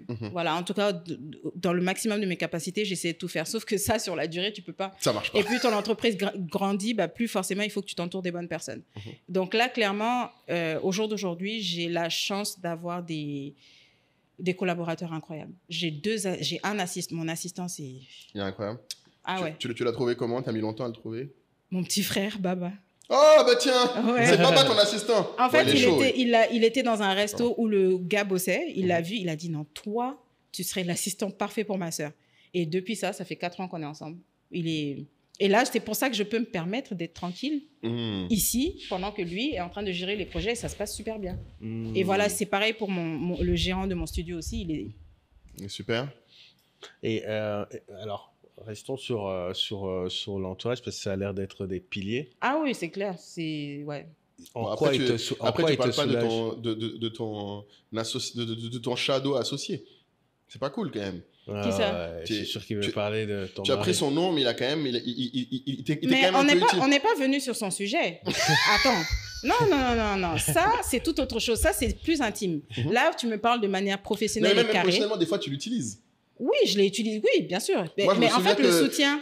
Au-delà de la force physique, il a quand même des fois, c'est sur des contrats... Non, pas des fois, même je l'ai dit au début, que ce qui m'aidait à faire mes installations, par exemple, quand j'étais à l'étranger et tout ça, quand on est rentré au Mali. Non, mais tu sais comment il est? Je défends mon élément. Mais tu défends ton élément. Est-ce que moi, j'ai parlé mal de ton élément? Non, mais on n'a pas parlé de lui. Je veux qu'on parle de mon élément aussi. Il contribue à l'affaire. On va arriver juste sur l'assistant, parce que... comment est-ce que voilà, quelqu'un qui s'en sort pas, qui n'arrive pas à tout gérer, l'assistant est peut-être sur l'aspect aussi créatif ou ça va être purement administratif? Créatif, voilà. Ça, c'est très important. Créatif, c'est uniquement moi. Ok. Parce que, en fait, mon business est basé sur mes goûts. C'est ça la réalité. C'est que tu peux essayer de déléguer au maximum, mais il y a certaines choses sur lesquelles tu ne peux pas lésigner. Et de toutes les façons, mes clients ne me laissent même pas l'occasion de déléguer à quelqu'un d'autre parce qu'ils se basent en fait sur ce que je fais, sur ce que j'aime, sur mes goûts, sur ma façon de faire les choses. Donc, même si mon assistant est là, mon assistant, ce n'est pas moi. Donc, lui, il va vraiment s'occuper de la partie supervision des chantiers, faire le premier contact, certains des premiers contacts avec les clients et tout ça. Et même pour le côté créatif, de temps en temps, parce que bon, pour moi, tu es mon assistant, donc je pense que c'est important aussi que tu arrives à te développer toi-même. Donc, quand je travaille avec lui, je lui pose des questions sur comment tu mettrais ça. Et honnêtement, des fois, il apporte quand même ses idées parce que la chose qui est très importante qu'il faut que je dise, c'est que c'est très important quand vous choisissez vos employés de travailler avec des gens qui aiment ce qu'ils font. Si tu fais l'erreur de travailler avec des gens qui n'aiment pas ce qu'ils font et qui sont là que pour l'argent, tu vas te retrouver dans la situation dans laquelle j'ai été il y a, on va dire quoi, 2 ans à peu près, 1 an ou 2 ans, où le gars qui était mon bras droit, mais quand je dis mon bras droit, c'est le gars il avait une capacité à reproduire mes idées folles, mais de manière hyper efficace. Et il m'a trahi. Après 6 ans, c'est avec lui que j'ai fait tout le studio, par exemple. Et il a fait quoi? Il me l'a mise à l'envers. En fait, c'est pas sur le coup qu'il me l'a mise à l'envers. C'est que quand j'ai terminé le projet de Maureen ici, il y avait eu des soucis par rapport à un meuble qu'il devait livrer et qu'il n'avait pas livré. Donc finalement, je lui ai demandé de le ramener pour que je puisse le faire envoyer. Il m'a demandé une somme faramineuse pour le faire envoyer. J'ai dit, mais mon gars, il me dit déjà de le payer et de le faire envoyer moi-même. J'ai dit, mais mon gars, c'est ton erreur. Donc tu te débrouilles. Mais c'est dans ça que je me suis rendu compte qu'en fait, ça faisait des mois et des mois que le gars, il me la mettait à l'envers. Il volait de l'argent? Non, pas il volait de l'argent. Je ne peux pas aller dans les détails. Je ne veux pas aller dans les détails, honnêtement. C'est juste que je me suis rendu compte de qui c'était, c'est tout. Voilà, et malheureusement, on s'est séparés comme ça. Et tu penses que l'une des clés, du coup, pour un bon recrutement, c'est savoir prendre quelqu'un qui... reconnaître les gens qui aiment ce qu'ils font. Exactement. En fait, s'assurer que c'est quelqu'un qui a vraiment de l'intérêt pour ce que tu fais. Ou qui veut faire ce truc, enfin, qui veut le faire, en fait. C'est pas juste un truc alimentaire, quoi. Voilà, et sur le coup, quand tu fais l'entrevue, tu ne peux pas savoir. Mais au bout de 3... C'est pour ça qu'on donne les 3 mois de test, tu vois. Donc, la période d'essai, c'est vraiment le moment où moi, j'observe et j'arrive à voir, OK, est-ce qu'il fit avec ce que je recherche? Parce que moi, si tu es là pour le cash, si tu n'as pas le sens de... Par exemple, au studio, le gars que j'ai, c'est un gars... je ne sais pas comment expliquer. C'est comme si c'était son entreprise. Je ne sais pas comment... C'est-à-dire qu'il est, il est tellement impliqué. Le truc, voilà. Ah, mais les jours fériés, le gars, au lieu d'aller se reposer, il bosse. Il a investi. Il bosse. Normalement, nos heures de fin de shift, c'est 21h pour certains jours. Le gars prend des réservations jusqu'à 4h du matin. Et c'est quoi ton process de recrutement? Comment tu trouves toutes ces personnes? Instagram. Instagram au début, mais maintenant, ce que je fais, c'est que vu que j'ai une perle qui est mon assistant actuel, je lui demande de m'emmener des gens. Parce que tu sais, l'adage, c'est comment on dit déjà? Dis-moi avec qui tu traînes, je te dirai qui tu es. C'est mon assistant qui m'a trouvé mon gérant. C'est son cousin. Fameuse recommandation. Mais ça marche. Mais Anna. Oui, c'est pareil. Anna, c'est son gars aussi qui est hyper bon dans le studio. C'est Mamadou, c'est toujours mon assistant qui l'a. Ouais, et ça, je peux en parler parce que même il y a le livre numéro 1 du recrutement, Who, dont je te parle souvent. Dans Who, ils disent que c'est la meilleure méthode de recrutement. C'est pas de demander à tout le monde. Non. C'est pas de demander aux gens que tu connais. Si tu prends les gens dont tu trouves le travail de qualité, ceux dont tu admires l'éthique, ceux dont tu admires la façon de travailler, tu leur demandes à eux s'il y a des gens qui peuvent recommander. Parce que eux, ils ont un meilleur filtre que toi parce qu'ils ont la personne de face, et 2, si c'est des gens qui ont une certaine éthique, ils vont pas vouloir gâcher leur image, leur réputation avec n'importe qui. Donc, tu as un double filtre, en fait. C'est exactement comme tu le décris. C'est exactement ça. Et moi, c'est l'expérience, en fait, qui m'a fait me rendre compte que vraiment, c'est la meilleure manière. Trouve-toi une personne qui est super et vois avec qui cette personne la traîne et essaie de les recruter. Ou de moins cette personne. Et l'autre chose qui est très importante aussi par rapport au recrutement, c'est n'essayez pas de prendre, en tout cas quand vous êtes une jeune entreprise comme la mienne, n'essayez pas de recruter les personnes les plus expérimentées. Ça fait pas, pour moi, ça n'a pas fait de sens. Je me rappelle que quand je cherchais mes différentes personnes, j'essayais de voir, est-ce qu'il a déjà travaillé dans un hôtel, est-ce qu'il sait s'occuper des clients? Non. Moi, ce qui est bien avec, en tout cas, le studio, par exemple, c'est que, étant donné que c'était un nouveau type de business et que c'était un peu inconnu, le gars qui est devenu le gérant, en fait, c'est comme si c'est devenu un caméléon, en fait. Je sais pas comment expliquer. Voilà, en fait, on a testé ensemble et c'est comme si on a appris les choses ensemble par rapport à ça. Donc, donc, prendre, en fait, des jeunes qui sortent de l'école ou qui viennent juste de venir et qui n'ont pas une très grande expérience et qui ne sont pas en mode oui, c'est comme ça qu'il faut faire, non, mais machin, moi j'ai l'expérience, moi je suis ci, moi je suis ça. C'est des gens qui les jeunes en fait vont être beaucoup plus flexibles et vont accepter, ils vont être beaucoup plus à l'écoute en fait de ce que tu leur expliques. Je ne sais pas si tu comprends ce que je veux dire. Bien sûr, oui, ils sont plus. Donc c'est vrai, ils sont plus flexibles, ils sont plus malléables, ils sont plus flexibles et ils ont la volonté de mieux faire. Ah ouais, tu penses? Oui, moi en tout cas de mon expérience. Mais je pense que parce que toi tu filtres sans te rendre compte aussi, Fatouma, je pense. Tu cherches des gens qui ont ton niveau d'exigence. Ah ouais, peut-être. Parce que je sais que par exemple, toi tu ne pourrais pas bosser avec quelqu'un qui, quand il nettoie quelque chose, il ne fait pas tous les côtés. En fait, c'est que tu dis pas aux gens, mais en fait, pour t'avoir déjà vu faire, en fait, pour elle, c'est évident. Si tu fais ça, c'est game over. En fait, il n'y a même pas elle va pas débattre longtemps avec toi. Après, j'ai eu à engager des gens qui n'avaient pas forcément mon même niveau d'exigence, mais ce que je fais, que ce soit sur mes chantiers ou même au niveau du studio, c'est que je leur montre. Même le nettoyage. Je me rappelle que, surtout au Mali, les gens sont choqués quand ils voient quelqu'un qui est chef d'entreprise prendre le balai et balayer elle-même. Je dis, mais les gars, moi, j'étais au Canada, nous, on n'avait pas de gens qui nous... Balai, bon, Au final, tu dis que les gens, en fait, les gens en Afrique sont plus gâtés, en fait, que ceux qui sont allés à l'étranger. Bien sûr. Parce que, tu sais, nous, on faisait notre ménage, on faisait notre truc, on faisait notre lessive, tu vois. Donc, ce qui fait que, en fait, je leur montre. Donc, que ce soit la manière de gérer, que ce soit la manière même de se comporter avec les clients, le service à la clientèle, parce que ça, à Bamako, bon, faut se le dire, ils l'ont pas. Ils l'ont pas, donc ayant été à l'étranger et tout ça, donc j'ai la capacité de leur dire, ok, voilà comment il faut parler aux clients, voilà comment il faut décrocher, voilà comment il faut machin, voilà comment il faut nettoyer, voilà comment il faut vous présenter, parce que même la présentation pour moi est hyper importante. Donc, et c'est pour ça que je dis que c'est hyper important d'être très clean, parce que si tu viens dans un lieu qui est censé recevoir des gens, et des fois je reçois des personnalités ou tu vois, et que toi, en tant que la chef d'entreprise ou la propriétaire de l'endroit, tu es façon, bah, tes employés, ils vont se dire, ah, mais si madame est façon, nous aussi on peut être façon. Non, mais ce que tu dis, c'est tellement important parce que la délégation, c'est un sujet qui revient énormément. Les gens se disent, je ne peux pas déléguer, je ne sais pas comment déléguer. En fait, il faut comprendre que la délégation, ce n'est pas dire ce qu'il faut faire, ce n'est pas râler quand ce n'est pas fait, c'est montrer. C'est montrer, en fait, ce qu'il faut faire. Exactement. Ouais, exactement. Et tu vois, si je prends un exemple totalement, bon, rien à voir avec le business, mais quand tu vas parfois chez des tatas ou quoi et tu vois leur personnel maison, tu dis, ah, eux, ils sont bien, Mais il faut te dire que c'est la tata même qui a fait. Eux qui lui ont montré, bien tu vois. sûr. Et c'est pas juste que la personne est venue comme ça et puis elle savait exactement faire non, un de mes employés va pas se lever et venir être... Parce que pour moi, mon employé, c'est la représentation de ce que je suis aussi. Donc, c'est hyper important d'être propre sur vous, d'être, je sais pas moi, de montrer en tout cas une bonne... Et même pas que pour moi, même pour vous-même. Oui, bien Parce sûr. que tu es serveur chez moi, mais rien ne dit que tu vas finir serveur. Tu sais pas quelle opportunité tu peux avoir. Si jamais même dans le cadre de mon boulot, tu vois. Tu peux rencontrer des gens, on sait jamais. Mais si tu n'es pas propre sur toi et que tu te présentes pas bien et que tu t'exprimes pas bien et que tu vois, ça ne marche pas. C'est sur toi que ça va jouer au final. C'est intéressant, ouais. Donc, vu que c'est des jeunes, c'est comme si en discutant avec eux, voilà, j'ai pas envie de dire que je les éduque, c'est pas que je les éduque, pas du tout, c'est juste que j'arrive à les faire évoluer un petit peu, on va dire. Voilà.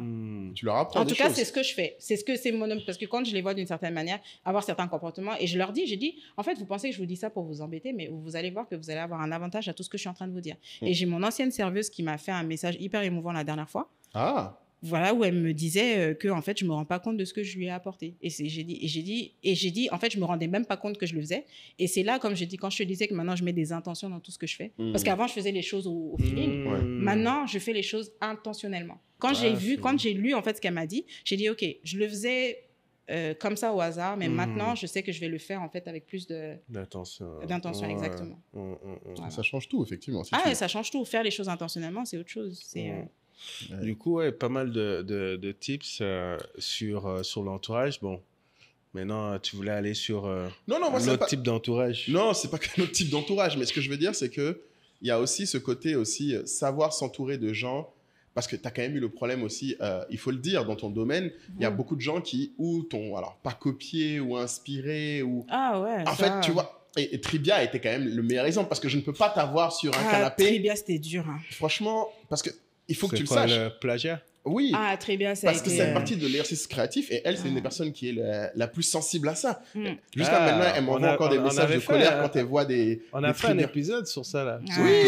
Sur le plagiat. Et dans l'épisode, je crois que je parlais d'elle. Comme je sais que j'avais une amie qui voulait carrément arrêter de faire les trucs parce que les gens copiaient trop. Mais c'est ce qui s'est passé au final. Au final. Et ça m'avait fait super mal parce que elle avait vraiment créé quelque chose d'unique, tellement unique et tellement iconique que les gens le copiaient, mais le fait de se voir copier l'a dégoûté de le faire. Ouais, exactement. C'est exactement. Non, c'est pas le fait seulement de me voir copier.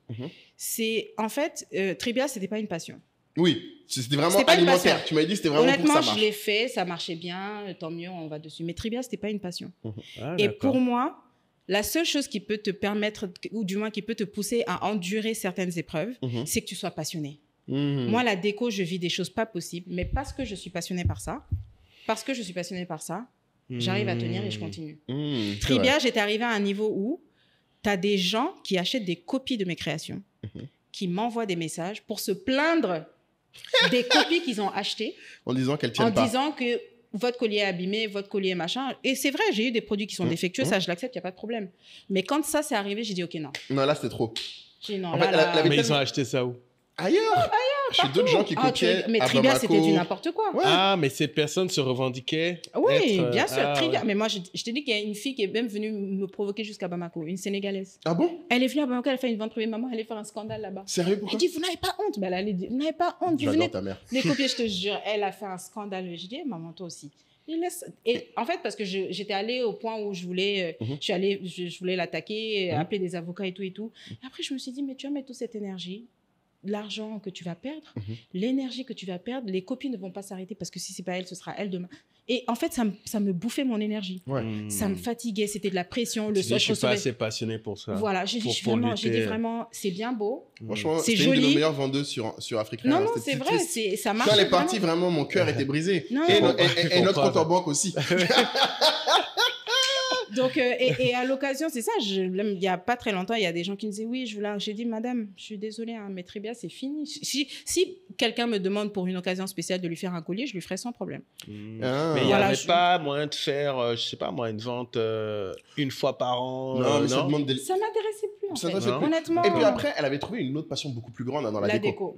Et, Ouais. et il faut un truc que c'est vrai que j'aurais dit dans ton Atalako au début, tu es quand même l'une des rares personnes parce qu'en Côte d'Ivoire, les gens voient le summum de la déco pour beaucoup de gens, c'est Maureen qui décore très bien. Et ça me fait rire à chaque fois Maureen, comme moi on parle de toi à chaque fois, Maureen à chaque fois, et il faudrait qu'un jour elle fasse une vidéo où elle parle de toi, elle arrête pas de me dire, mais en fait Fatouma c'est autre chose. Elle dit les gens, elle est la première à me dire, Fatouma, ce que Fatouma fait, genre ça n'a rien, en fait elle te situe comme étant genre une espèce de, c'est un peu comme quelqu'un qui est footballeur professionnel et qui dit elle c'est Ronaldo.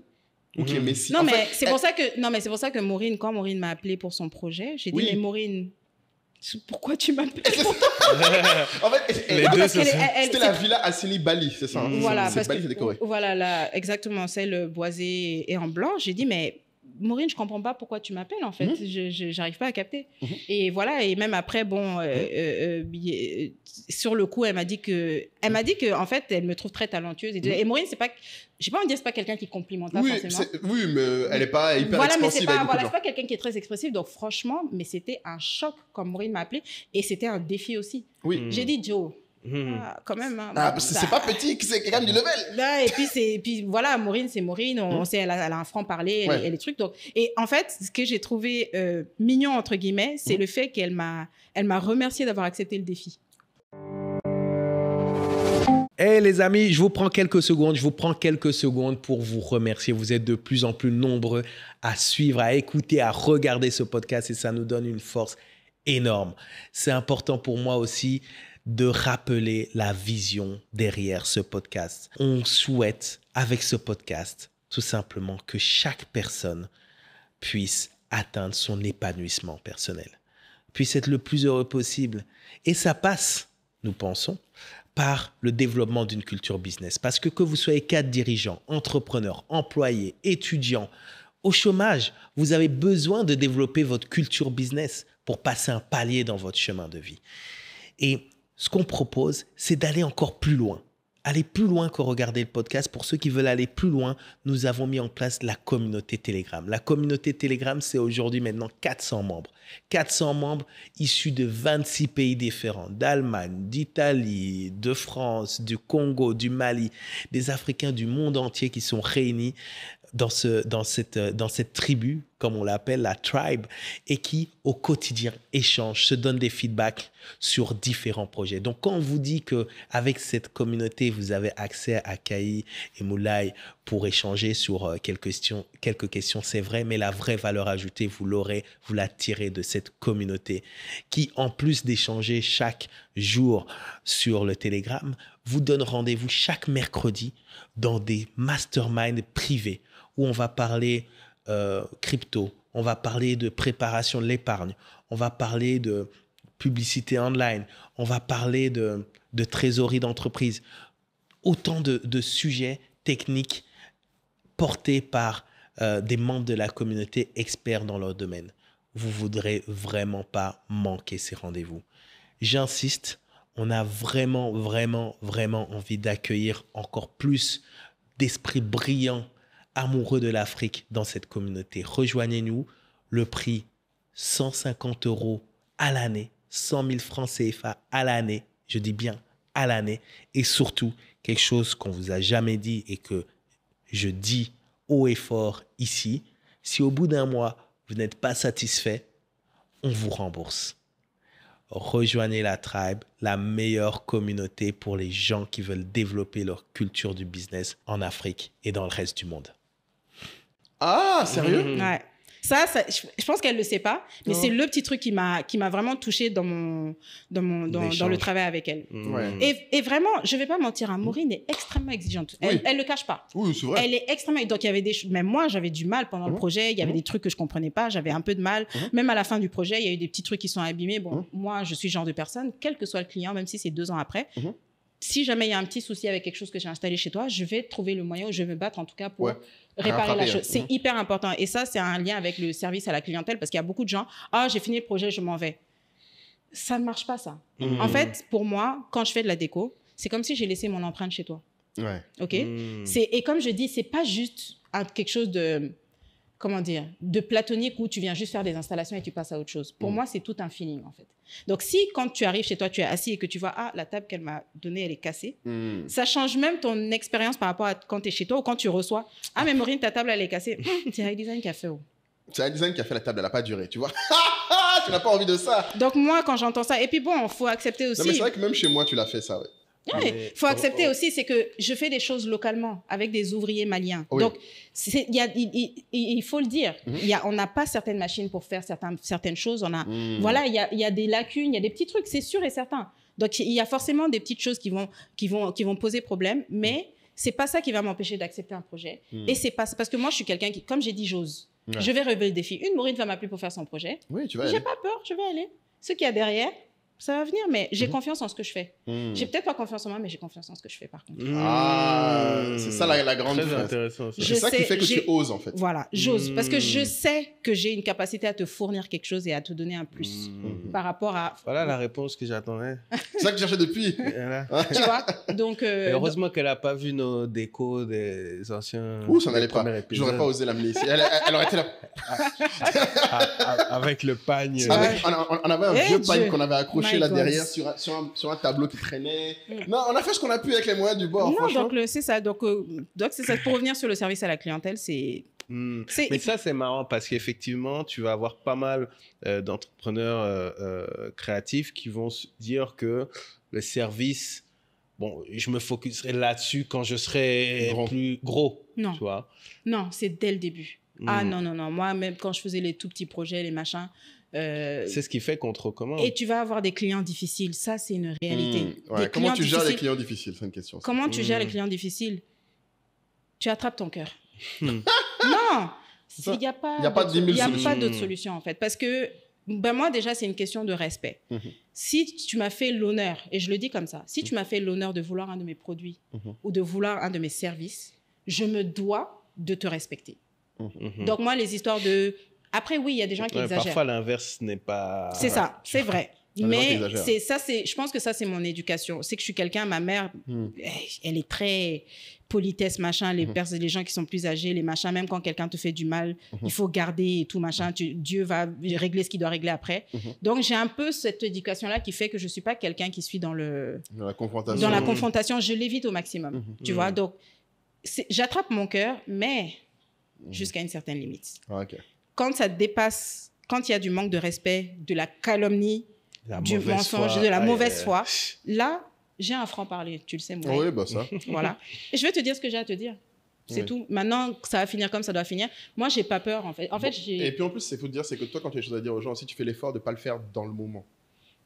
Je t'ai vu plusieurs fois faire l'effort de dire... Oui, il faut le préciser aux gens, parce qu'ils vont prendre ce que tu dis sans avoir cette nuance. Parce qu'à chaud, le problème que ça fait, c'est que quand on te dit quelque chose de négatif, automatiquement, la température monte. Donc, automatiquement, tu as juste envie de crier et de péter un plomb. Donc, ça, c'est les choses que moi, j'évite au maximum. Dans le sens où, dès que j'ai un problème avec quelqu'un, je vais prendre un temps de pause, je vais écrire. Des fois, j'écris même sur un papier. Oui, c'est vrai que tu écris. Sur un papier. Je vais écrire. OK, voilà ce que je vais répondre. Tu vois. Après, j'attends 2 heures, 3 heures, 4 heures, même peut-être jusqu'au lendemain. Je relis. Et tu vas trouver que quand je vais relire, je vais corriger la moitié de ce que j'ai écrit. Et là, je vais répondre calmement à la personne. Et toutes les fois où j'ai utilisé cette stratégie, ce qui s'est passé, c'est que les choses se sont passées de manière beaucoup plus fluide.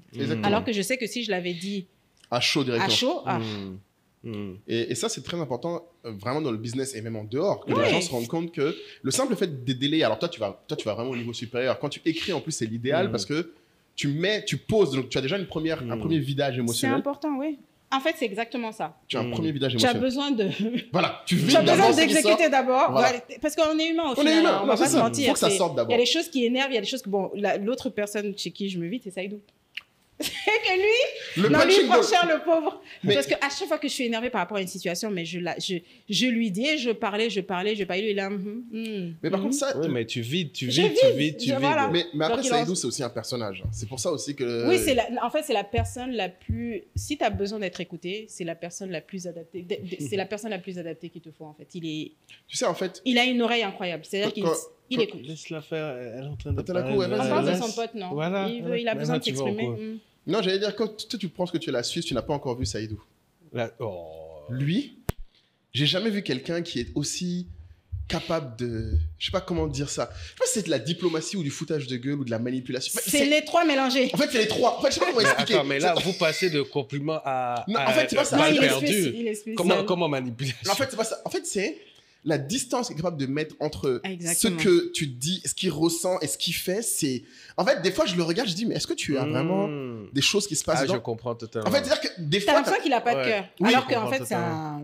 Oui. Ouais. Oui. Bon, on va pas s'arrêter là, parce qu'après, il va commencer à dire. Non, mais c'est important pour les gens de comprendre. Non, mais dans ce que tu décris là, dans les affaires, surtout quand on est dans le service, c'est primordial. Ouais. Oui, c'est primordial. Non, il sait de marbre, en fait. Oui. Et ça, je suis contente. Déconnecter les choses. Voilà, et ça, honnêtement, je dis que ma force de caractère, je l'ai prise par rapport à mon expérience et tout, mais il m'a beaucoup appris par rapport à ça aussi, honnêtement. C'est que j'étais quelqu'un qui était très... Voilà, le détachement, je connaissais pas, mais en fait, le fait de vivre avec quelqu'un comme lui, bah, à un moment donné, tu es obligé. Tu es obligé de prendre une certaine distance parce que sinon, tu te tues à petit feu. Tu vois. Et honnêtement, c'est clairement ce que je faisais parce que je prenais trop les choses à cœur. L'époque Tribia, mais c'était horrible. Ouais. Ah, c'était horrible. Donc, ça a été une première expérience pour moi, mais avec le temps, il m'a fait comprendre de l'expérience et j'ai compris en fait que non, tu peux pas continuer à te tuer à la tâche comme ça. Faut que tu... Ça joue. C'est super important et d'ailleurs que tu dis ça parce que je pense que même tes amis aussi, bon après, je sais pas à quel point j'ai contribué, mais j'ai souvent eu l'impression qu'en fait, même quand toi, des fois, tu voulais pas, les gens te poussaient. Tu as beaucoup été poussé, j'ai l'impression. Africrea, par exemple, je voulais pas, mais tu m'as poussé.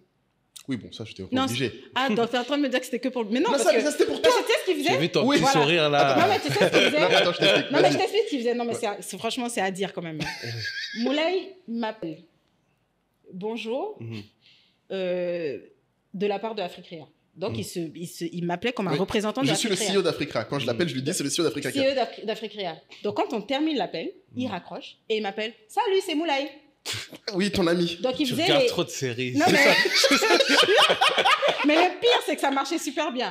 Mais parce que des fois, je n'ai pas besoin de mélanger les deux. Parce qu'en fait, en étant mon ami, il me disait « Voici les avantages que tu auras en le faisant ». Après, m'avoir présenté le côté business de la chose. C'est comme ça qu'il m'a eu. Non, mais c'est très marrant, j'en rigole, mais j'ai un ami comme ça qui a été dans les Early Investor Love Money. Et chaque fois que je lui demande, parce que c'est mon meilleur ami, et quand je lui demande un truc, il me dit tu veux que qui te réponde? Ah, sérieux? Ton ami ou l'investisseur? Parce que ça va pas être la même chose. C'est pas la même chose. Non, mais il faut être clair, tu vois. Genre, tu précises ce que tu réponds. C'est pas la même chose. Et parce qu'en plus, des fois, le pire, c'est que moi, j'ai remarqué un truc qui est très dangereux quand tu bosses avec les gens que tu apprécies. C'est que des fois, vous vous parlez tout le temps, mais vous parlez plus les uns les autres. Donc, des fois, je parlais plus d'elle. Non, ouais, je voyais plus comment elle allait, je voyais bien sûr. En fait, des fois, c'est une façon de montrer que tu tiens à la relation. En fait, des fois, elle m'appelait pour des problèmes business, mais je m'inquiétais aussi pour elle, au-delà de l'entrepreneur. Du coup, si je fais que oui, non, mais ça, on va gérer, c'est comme si c'est pas un problème important. Alors que, bon, c'est quand même un problème important pour elle, la personne. Donc, t'es obligé de séparer les deux. Bon, oui, le raccrochage, c'était un peu dramatique. Je te jure. Mais il fallait marquer le coup. Non, mais là, je te jure. Un peu dramatique. Mais tu sais que ça me rappelle un autre truc aussi dont les gens parlent pas beaucoup. Je pense qu'on va pas conclure l'épisode sans poser cette question. C'est comment toi, tu t'inspires et comment tu alimentes ta curiosité. Parce que c'est un truc que je pense... Moi, j'ai toujours dit, ton originalité est une fonction de ta curiosité. Et les gens ne comprennent pas ça. C'est-à-dire qu'en fait, tu peux pas dire je vais être original out of nowhere. Et moi, je sais que par exemple, un truc que je voulais vraiment te donner le crédit, toi, tu as créé ton compte Instagram en quelle année, Fatouma? Ah, je sais plus. Ah, voilà, je sais plus. Franchement... 2018, je crois. Non, même avant. 2019, je sais plus. Franchement, t'as créé... Non, 2000... Ah non, pas ça. Bien avant. Bien avant, 2013, 2014. 14. Oui, Elle a que créé son compte ça fait Instagram. Je me longtemps. souviens parce que la première fois que j'entends parler de tous les réseaux sociaux, quasiment, c'est toujours par elle. Je Bah me souviens, quand elle était sur i5, Tu c'est toi qui nous as explores. dit il y a un truc là, Facebook, allons voir. J'ai dit, qu'est-ce qu'on va faire sur Facebook encore? J'ai dit, vous nous fatiguez avec vos réseaux sociaux. Parce que moi, j'aime pas ça. Oui, il était anti-réseaux sociaux avant. Il Je faut suis pas le voir toujours- maintenant. je suis 35 000 toujours- followers. Tu l'as toujours. Je suis toujours. 35 Je 000 sur maintiens TikTok. que la populace est toujours vraiment en train de remplir le coin. Donc c'est 20 vraiment 000 difficile. sur LinkedIn. Mais c'est un outil qu'il faut ça utiliser. marche Ça, plus, l'outil. Moulay. Ça marche plus, Moulay. Trouve un autre, trouve un autre Tu veux frère. pas là. avoir 20 000 followers et dire que tu n'aimes pas les Non, réseaux mais- sociaux? Je Et suis de faire désolée. des challenges où il poste tous les jours. Non, mais attends. C'est un taf. À un moment, faut vous-même, faut voir. Là, il faut choisir. Mais Un Fatouma, taf, quand tu postes des vidéos manga sur TikTok, c'est pas du boulot. ouais, mais ça performe pas. C'est vraiment pour me faire kiffer, ça. C'est pour le coup, ça n'aide pas moi. Donc, tu trouves un tu te fais kiff dans les kiffer. réseaux Non, sociaux. c'est juste si je dois poster quelque chose, je me dis toujours, Non, ça, c'est des avantages quand même, les réseaux sociaux. c'est ça. Tu peux quand même essayer de faire un truc qui te plaît toi. Parce qu'en fait, je me dis toujours, c'est ce qui me manque dans les réseaux sociaux, en fait, c'est que c'est trop du fake. Surtout ton Instagram. À l'époque, quand elle m'en a parlé, Instagram, c'était que les filtres d'ailleurs. Quand tu m'en as parlé. À l'époque, tu Non, m'as parlé à pour les l'époque, les gens photos. n'utilisaient même pas beaucoup de Oui, filtres. Hein. toi, C'est tu maintenant que c'est abusé. Non, pas sur les stories, sur les posts. Tu te souviens? Ah oui, Ah, oui, oui. Au oui. tout d'un bout d'Instagram, toi, je me souviens, tu m'as dit, ouais, va sur ce réseau, non, c'est trop bien. Je crois, à une époque, quand tu me parlais d'Instagram, je me souviens, on allait dessus et on pouvait. Je crois que tu n'avais même pas de feed. T'avais Non, des t'as trucs. pas de feed. C'était, je sais plus. Je crois Ouais. que tu regardais. Je Elle sais me plus. parlait d'Instagram, je t'ai dit, avant, mais bien avant que le truc arrive. 2012, ouais. Ouais, Et donc, du coup, je me suis toujours dit, mais t'es toujours l'une Avant des que ça soit pionnières. revendu. Bien avant. Mm. J'ai dit, quand elle m'a parlé d'Instagram, je me souviens, Afrique Rai, on n'avait même pas de compte Instagram. Et c'est l'une de mes plus grosses erreurs que j'ai appris depuis cette histoire.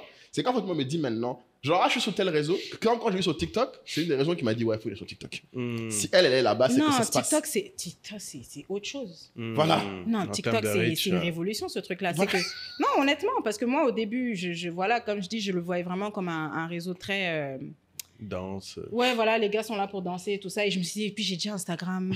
Bon, Snap, je suis dessus, mais Snap, c'est le réseau que je déteste. Ouais. Parce que pour moi, là-bas, c'est que du voyeurisme, en fait. Les gens Voilà. sont juste là pour... Enfin, je sais pas, j'aime pas du tout.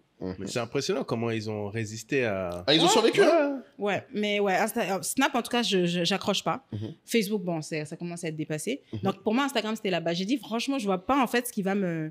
Parce que pour moi, c'était bien. Les gens parlent pas trop, ils mettent juste des photos et puis on s'arrête là. Tu vois? Donc, Twitter non plus, pas du tout mon truc. Ouais, pas ton Trop truc, de hein. blabla pour rien. Et TikTok, en fait, pour moi, c'est le Google en images. Ouais, parce Tu que vois ce que je tu veux sais dire que maintenant, les font des les recherches. plus jeunes font des recherches Non, mais je te dis un truc. sur TikTok. Je devais aller en Turquie. Je savais pas dans quel hôtel aller. J'ai tapé meilleur hôtel Turquie. J'ai 10 vidéos de go qui ont fait des vidéos dans des hôtels où elles me disent voilà cet hôtel, voilà où il est placé, voilà le type de service qu'il y a, voilà ce que tu manges, voilà ce que tu fais, voilà ce que tu machin. Et c'était une vidéo de 2 C'est court. minutes. Ouais, c'est que c'est court en plus. J'ai dit mais ce truc c'est la vie. Non, et t'as ça partout. Hein. Mais Moi, c'est quand j'étais au incroyable. Bénin, je demandais à un pote, du coup, tu recommandes quoi? Et j'étais choqué. Il m'envoie des vidéos TikTok. TikTok, J'ai dit, direct. mais tu les as déjà sauvegardées ou tu viens de chercher? Il dit, non, je viens de chercher. Tu tapes. Et en fait, tu as des gens qui passent leur vie en fait à aller dans des coins et à te faire découvrir des endroits. Parce que eux-mêmes gagnent de l'argent en faisant ça. Ah, c'est ça. Tu vois TikTok rémunère. TikTok rémunère. C'est- Et grosse rémunère différence. Grosse sérieusement. différence avec Instagram. Voilà. très Et différent. ils rémunèrent sérieusement. Donc, ce qui fait que tu as des informations clés dont tu as besoin tout de suite, que tu peux avoir tout de suite. Et c'est plus court en plus, le Et format. c'est plus court. Et aussi, tu as tes centres d'intérêt qui sont... C'est filtré. Oui. Tu vas pas aller voir des choses qui ne t'intéressent pas forcément. C'est vrai que l'algo est très fort pour ça. Moi, j'ai reconnu Ah que non, leur moi, algo. TikTok, franchement, c'est... Et dès que tu voyages, en plus, il s'adapte. T'ajustes au pays. Bah non, oui, c'est- mais c'est regarde, très fort. le truc que j'ai fait, la dernière vidéo, la dernière maison que j'ai postée qui a fait un buzz pas possible. Mais j'étais choquée. Quand j'ai posté sur Instagram, j'ai fait, je pense, 10 000 vues, quelque chose comme ça. Sur TikTok, je suis à 120 000 vues. Voilà. En Alors que à t'as- peine une alors, semaine. Alors que tu as plus de followers sur Insta. Alors que j'ai plus de followers sur Insta. C'est ça. C'est ça Mais que moi, je c'est- trouvais impressionnant. Ça marche. Et vraiment, et après, TikTok, c'est la jungle. Hein. Oui. Quand même, on n'a qu'à se le dire. Parce que Insta, c'est comme si tu as créé une communauté. Donc, les gens sont plus dociles, sont plus gentils, sont plus, tu vois. TikTok, tu sais TikTok, pas où c'est- ton truc va atterrir. TikTok, tu as un visage comme un autre, en fait. Donc, si tu dis un truc qui plaît pas, tu as des gens qui Qui vont te... viennent répondre Tu vois, dedans. je me rappelle, il y a quelqu'un qui est venu écrire... Non, mais quand je dis que c'est la jungle, il y a un truc qui m'avait marqué, c'est que quand j'avais posté la vidéo, il y a une dame qui a posté en disant « Oh, son chantier, il est quoi? Son chantier, il est sale. » Et en fait... Ben, son chantier, il est sale, c'est un chantier, quoi. Il y avait du ciment, il y avait des trucs... Enfin, voilà, Normal. je veux dire, ça peut pas être... C'est un chantier. T'as, je pense, 200 commentaires de gens, mais qui l'ont... Ramassé. Oh. Tu- Mais quand je te dis, ils l'ont ramassé, mais insulter ça, j'ai dit non, TikTok, c'est la jungle. TikTok, les gens, ils n'ont pas le temps. En mettant ce commentaire, est-ce qu'elle ne cherchait pas ça? Parce que parfois, je soupçonne les gens de chercher l'attention. Ouais, peut-être. Mais c'est Twitter rencontre Instagram pour moi. Vraiment. TikTok, ouais, peut-être. C'est ça. Le format short de Twitter est agressif dans les réponses, incisif. Ah ouais, non. Avec l'esthétique un peu dans Instagram, tu vois. Donc toi, tu dirais qu'aujourd'hui, tu t'inspires comment? Si quelqu'un te demande Je m'inspire comment? Ouais, qu'est-ce que tu regardes? Qu'est-ce que tu lis quand tu veux faire plaisir? Qu'est-ce que tu lis quand tu veux chercher de l'inspiration en déco? Je sais pas, parce que pour le coup, tu es très, très original dans ce que tu proposes. Il y a toujours vraiment une touche africaine, mais vraiment de tout style. La première chose que je dirais, c'est que mon truc à moi, c'est que j'essaye au maximum de faire l'opposé de ce que je vois. Wow.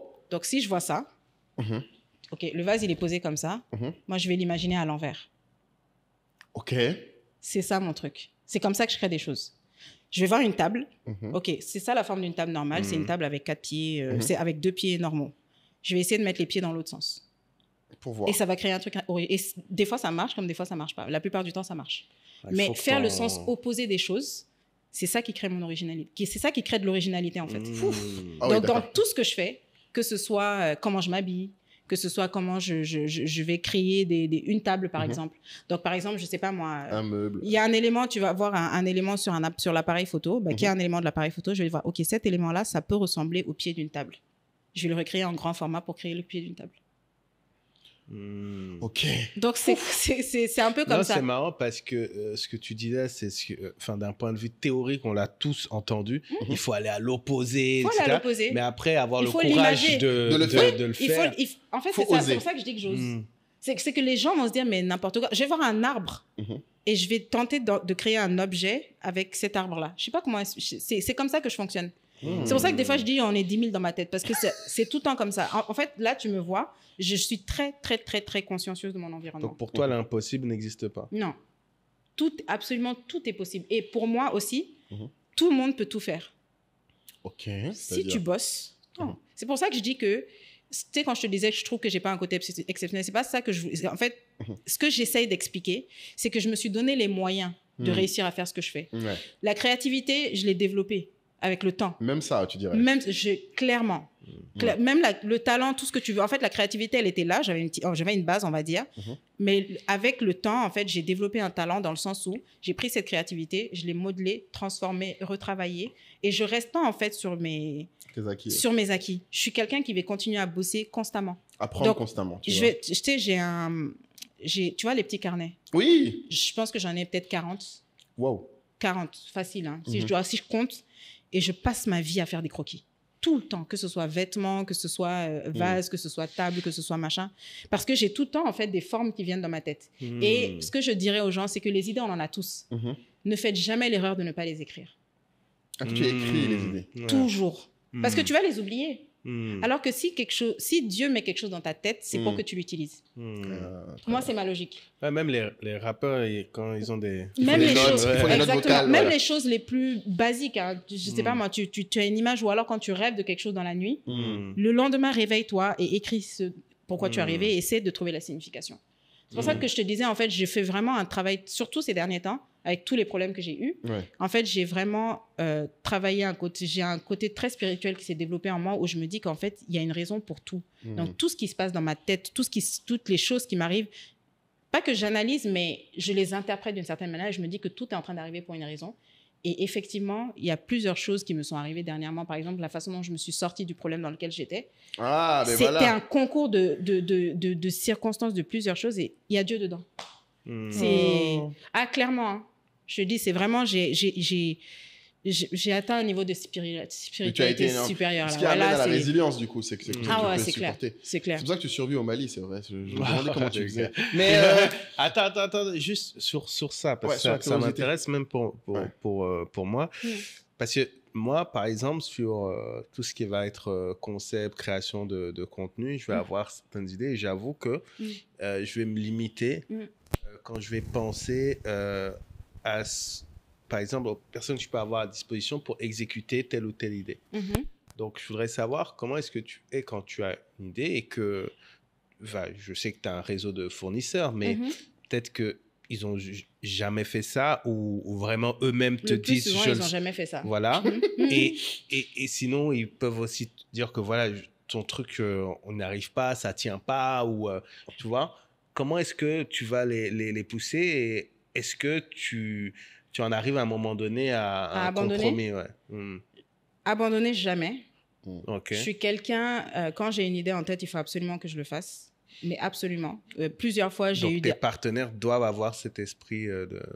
même s'ils ne l'ont pas, moi, ce que je vais faire, c'est que si toi, tu ne veux pas, ben, je vais trouver quelqu'un d'autre qui va le faire. Et si ce quelqu'un d'autre aussi ne veut pas, ben, je vais m'arrêter et trouver le moyen de le faire moi-même. Ouais, des fois, mais je vais le faire. Elle fait beaucoup elle-même des fois, au début. Et quand je dis le faire, c'est bon, dans la mesure du possible, hein, bien évidemment.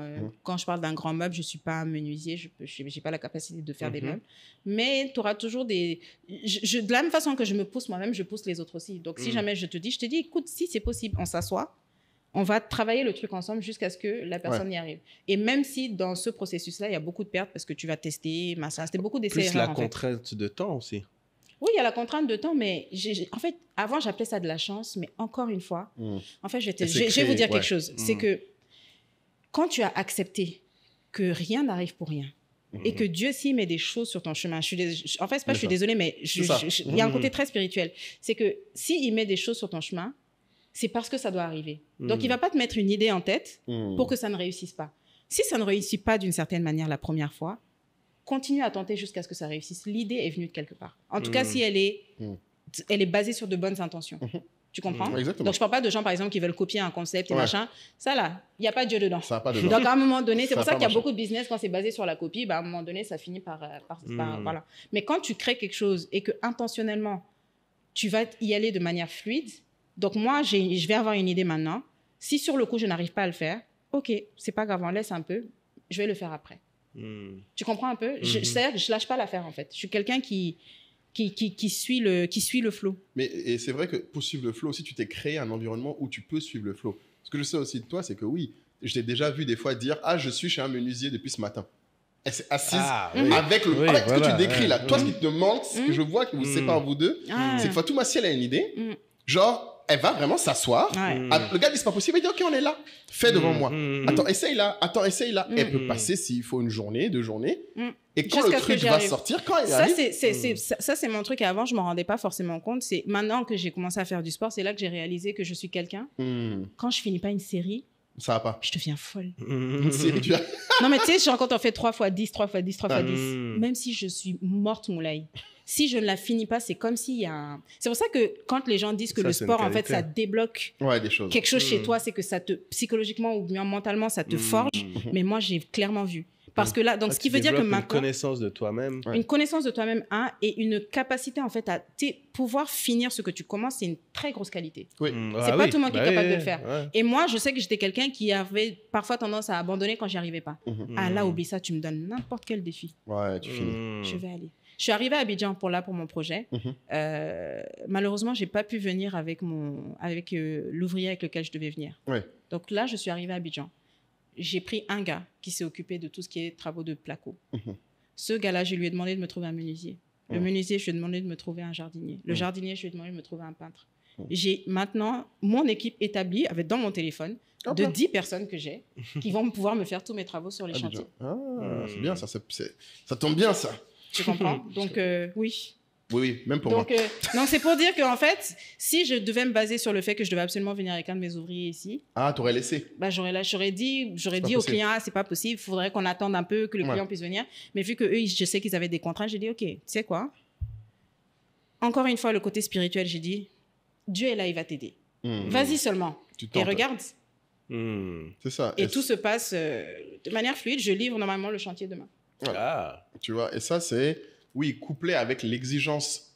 C'est ça, l'exigence. Donc, si tu y vas, que tu ne t'arrêtes pas et que tu veux faire de la qualité, c'est là, c'est 3 trucs. Hein. Exactement. C'est pas juste, il faut oser. Parce qu'il y a des gens qui osent et qui lâchent en plein vol. Oui, il ne faut pas lâcher en plein vol. C'est tu oses et les défis qui vont venir, tu les prends. Et tu te bats jusqu'à ce que tu y arrives. Donc, c'est pour ça que je dis que c'est ça qui me différencie peut-être d'autres personnes, c'est que j'ose et je me bats, en fait. Et je lâche pas. Tu vas jusqu'au bout. Voilà. Et ça vient de ma mère. Oui, et tu as aussi une autre exigence de ce que tu veux faire, parce que ta sœur aussi a ce truc-là, vous me faites taper des barres, votre niveau d'exigence est très... Ah, mais c'est important. Vous me tuez, voilà. Mais c'est important, c'est la base. Non, mais c'est important.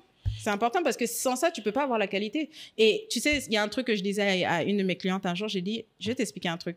Tu sais, si tu m'envoies un message ou que tu m'appelles pour te plaindre de mon travail, dis-toi que je me suis déjà plaint ou de mon travail ou de quelque chose que j'ai pu te fournir ou te livrer. Dis-toi que le fait de me le dire, c'est comme si je me plaignais à moi-même 40 fois. Quoi. 40 fois. Ouais. Parce que c'est à moi que ça fait mal en premier. Je ne sais pas si vous comprenez. Bien sûr. Et c'est pour ça que je dis que sans passion, il y a certains boulots que tu ne peux pas faire. Parce que pour arriver à ce niveau-là, c'est qu'il faut que tu sois passionné. Ça, c'est vrai, par contre. Ouais. Tu ne peux pas faire ça sur un truc que tu n'es pas passionné. Non, c'est vrai. si tu n'es pas Tu ne peux passionné. pas être excellent et vraiment te mettre cette pression. C'est comme, moi, ça m'arrive souvent où les équipes ils me présentent des contenus qu'ils ont fait pour les clients. Et puis, je fais des remarques, ça.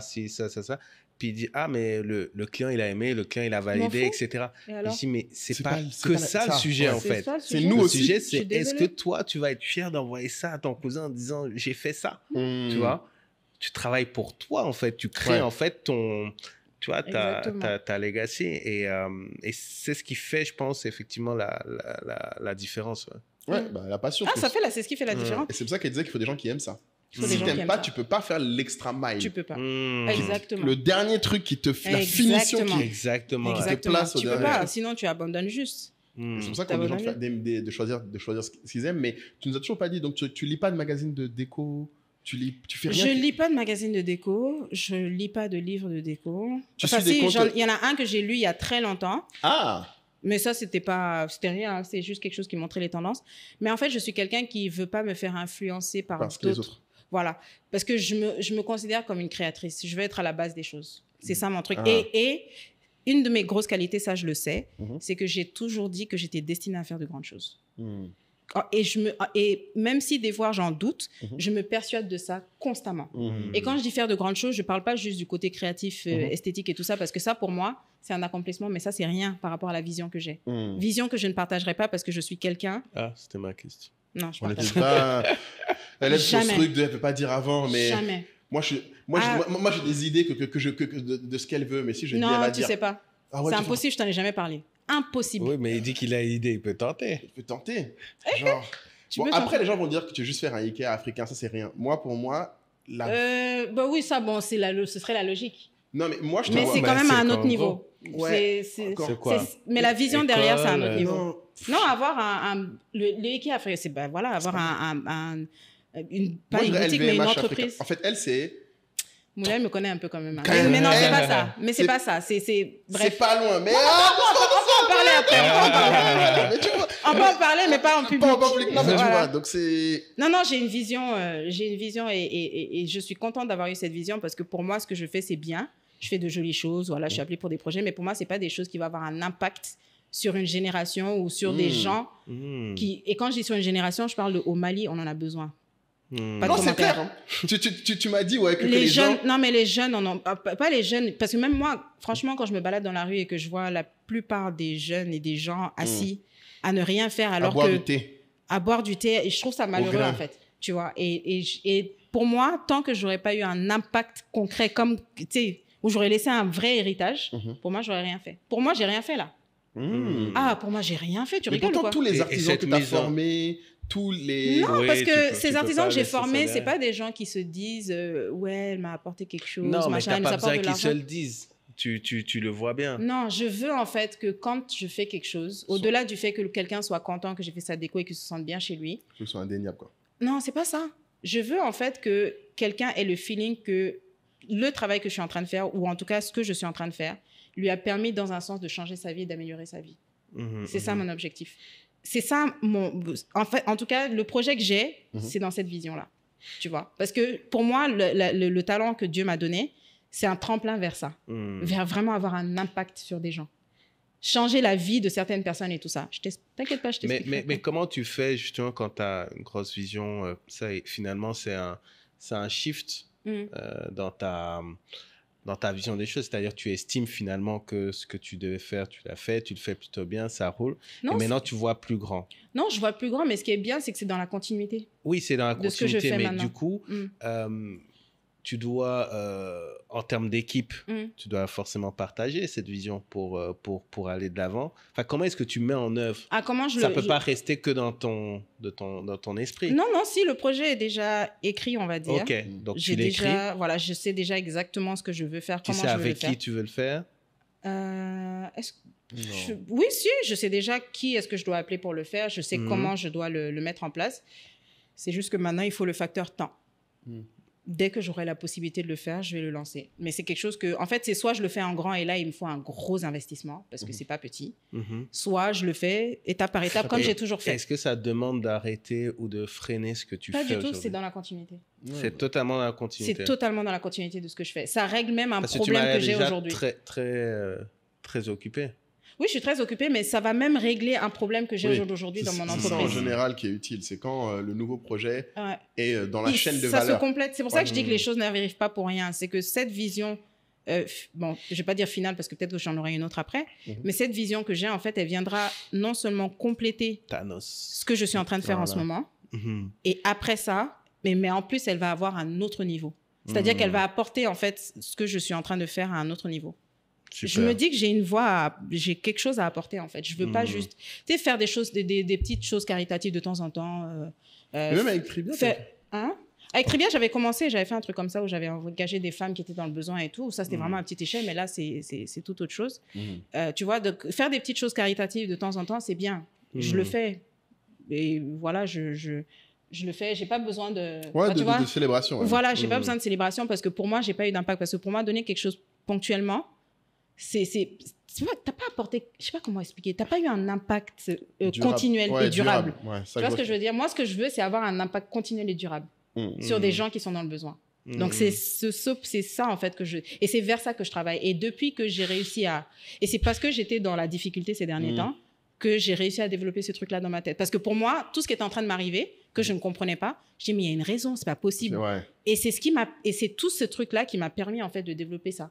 Et au final, je me dis, mais en fait, je suis contente que ça me soit arrivé parce que j'aurais jamais réussi. Et je sais que le jour où j'aurais atteint cet objectif, là, c'est le last. Là, je serais arrivée. Ouais, tu parles, t'en auras un autre. On verra. Non, mais c'est parce que tu sais pas de quoi je parle, c'est pour ça que tu dis ça. Et ce qui est intéressant, c'est que bon, on peut malheureusement pas couvrir tous les problèmes que tu as eu, parce que c'était super intéressant, les galères que tu as eues. Ouais, j'ai fait une petite story, et je me limiterai à ça honnêtement, parce que de toute façon, je peux même pas aller dans les détails mais ceux qui veulent savoir un peu plus l'envers du décor, parce que tu as toujours des problèmes d'import-export, de mobilier, parce qu'en fait, beaucoup de gens se disent, mais en fait, c'est quoi le plus dur dans ton métier, tu dirais? Parce que tu as eu, racontez un peu les difficultés là que tu as eues, mais après toutes ces années, tu dirais que c'était quoi le plus dur avant pour toi et c'est quoi le plus dur maintenant? Le plus dur avant, c'était la difficulté, tu veux dire quand j'étais au Canada par exemple? Ou non, quand tu venais d'arriver au Mali, quand tu as commencé vraiment la déco, c'était quoi le plus dur?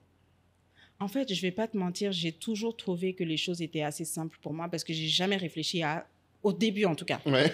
Au début. Maintenant, avec le temps et avec le niveau entre guillemets que je commence à atteindre petit à petit, tu te fais des amis.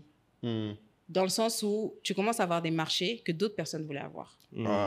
Et des marchés pour lesquels tu n'as même pas postulé ni quoi que ce soit. Parce que moi, j'ai la chance, Dieu merci, je touche du bois, que les gens viennent vers moi.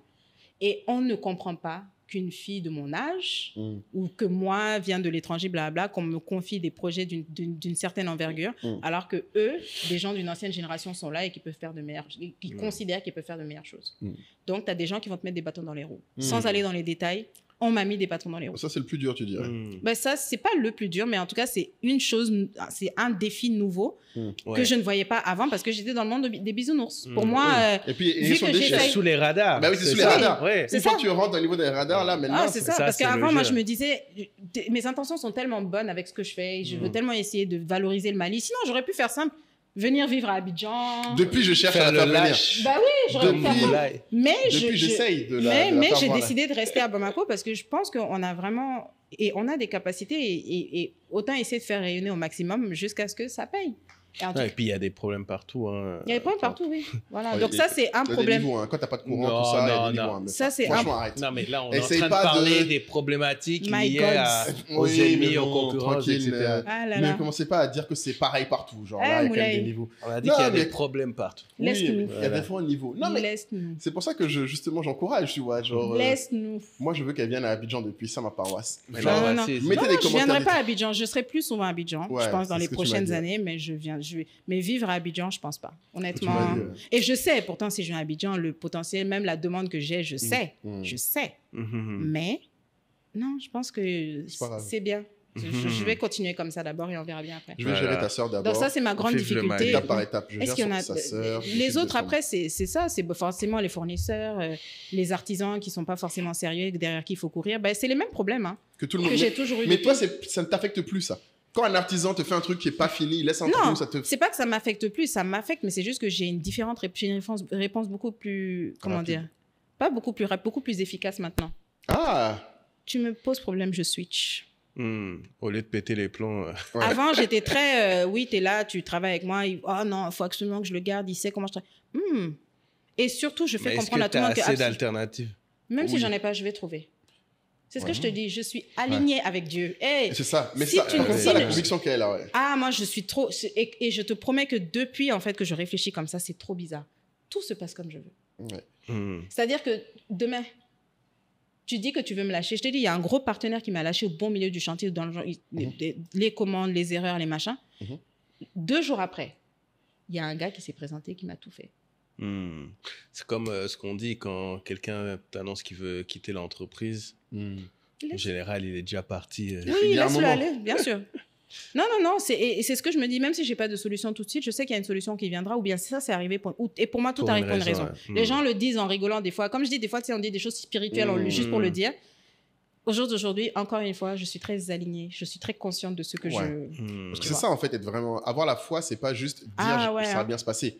C'est agir comme si ça allait bien se passer. Exactement. C'est ça qui est le plus dur. Les gens disent j'ai la foi, mais quand les choses vont mal, ils partent du principe que ça va pas se passer. Exactement. Et c'est le pouvoir d'un optimisme ou d'une pensée créatrice pour ceux qui sont un peu plus spirituels, qui sont là-dedans. En tout cas, c'est clairement moi ce qui m'a permis de tenir ces derniers temps. Si je devais dire qu'est-ce qui m'a aidé à sortir de ma situation délicate, ça m'a tourné en fait vers quelque chose de plus spirituel parce que dans les faits, j'avais pas vraiment de solution. À part le fait que oui, ma maman était là, elle m'a aidé, mon mari est là, ma soeur est là, tout le monde est là, j'ai eu le soutien dont j'avais besoin, qu'il fallait, mais à un certain niveau, tu as besoin d'un autre type de soutien. Et ça, je te parle du côté psychologique, moral, et ce que ça te fait. Parce que ça peut te détruire. Hein. Quand tu te retrouves dans certaines situations et que tu as une pression pas possible, que les clients t'appellent sans arrêt, qui disent oui, à cause de toi, machin, il y a ma femme qui devait accoucher, blablabla, on n'est toujours pas dans la maison. Un autre qui... Tu vois non, mais c'est vrai. Ça joue sur toi, en fait. Ça joue sur toi. Surtout quand tu es quelqu'un de perfectionniste. Ça peut te tuer. 10 fois. Mais en plus, les clients, les particuliers... Ça doit être dur, hein. Ah ouais. Non, c'est dur. C'est dur. Et le truc que je dirais qui est très important, qui est très, très, très important, et moi, je sais qu'il m'a beaucoup aidé ces derniers temps aussi, c'est que, et c'est une expression que j'utilise souvent, c'est qu'il faut prioriser les gens avant l'argent. Relationship before transaction. En fait, c'est absolument nécessaire. Un client que tu vas avoir, que tu vas traiter d'une certaine manière, qui t'a demandé de faire sa maison tout de suite. Il va te payer cash, tu vas faire sa maison, vous avez fini. L'expérience est mal passée, lui, par rapport à la relation qu'il a eue avec toi. Il va construire sa villa qui est 2 fois plus grande dans 2 ans. À cause de l'expérience, il ne va pas t'appeler. Mais ce même client, tu travailles avec lui, tu tisses une relation avec lui, tu te comportes correctement avec lui, tu es agréable avec lui. Et là, je te parle même des clients les plus bas niveau. Hein.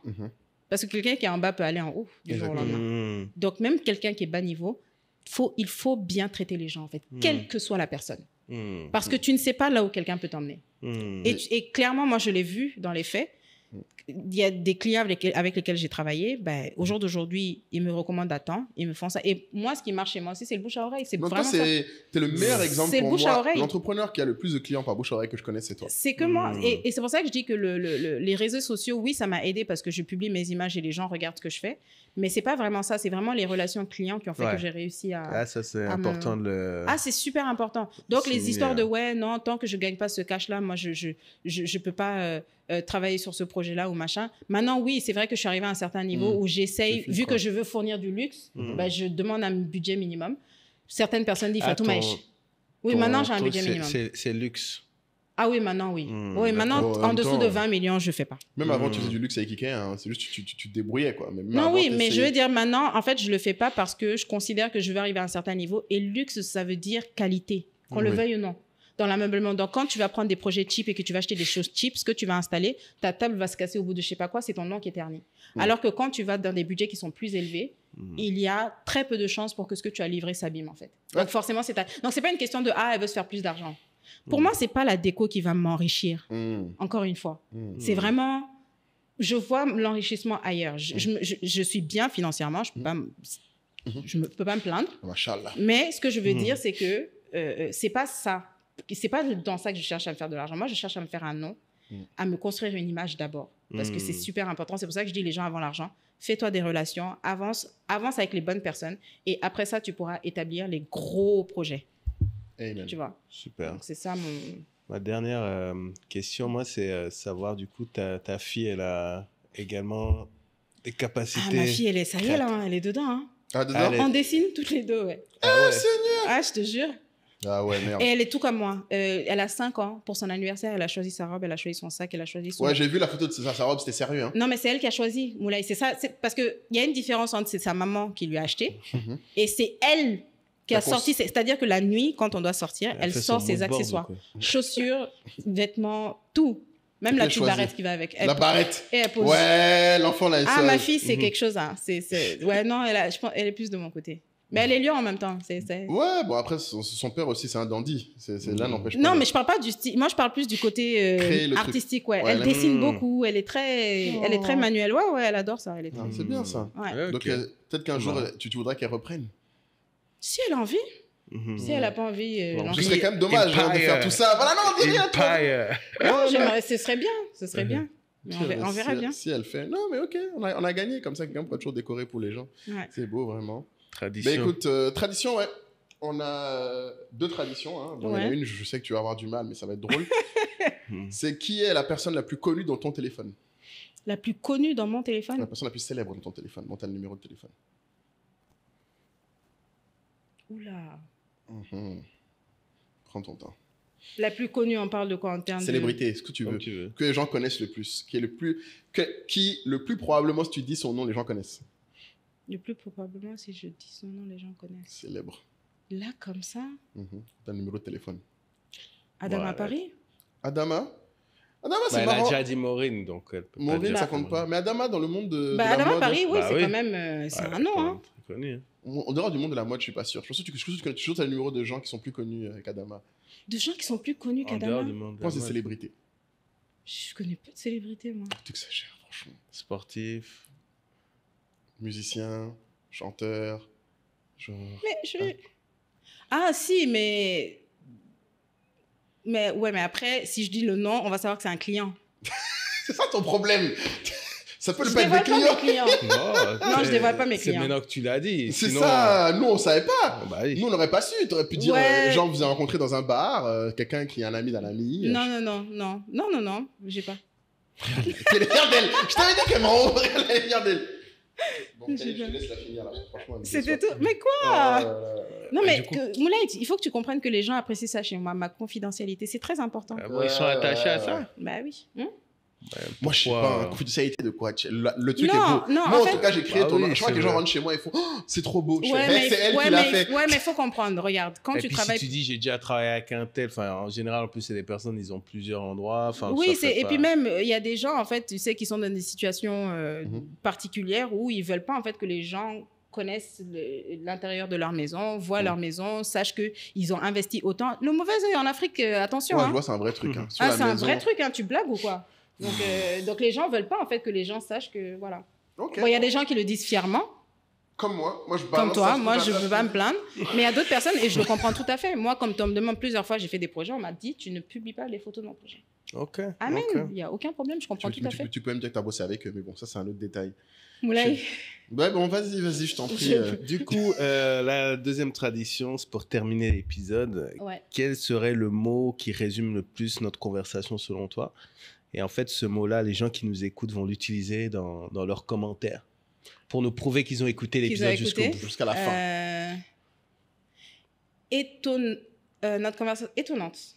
Étonnante. Parce que je ne pensais pas que j'aurais la capacité de m'ouvrir ou d'être aussi à l'aise en parlant avec vous. Ouais, honnêtement. Je pensais que j'allais être un peu plus... Et quel est le mot que tu souhaites qu'ils retiennent?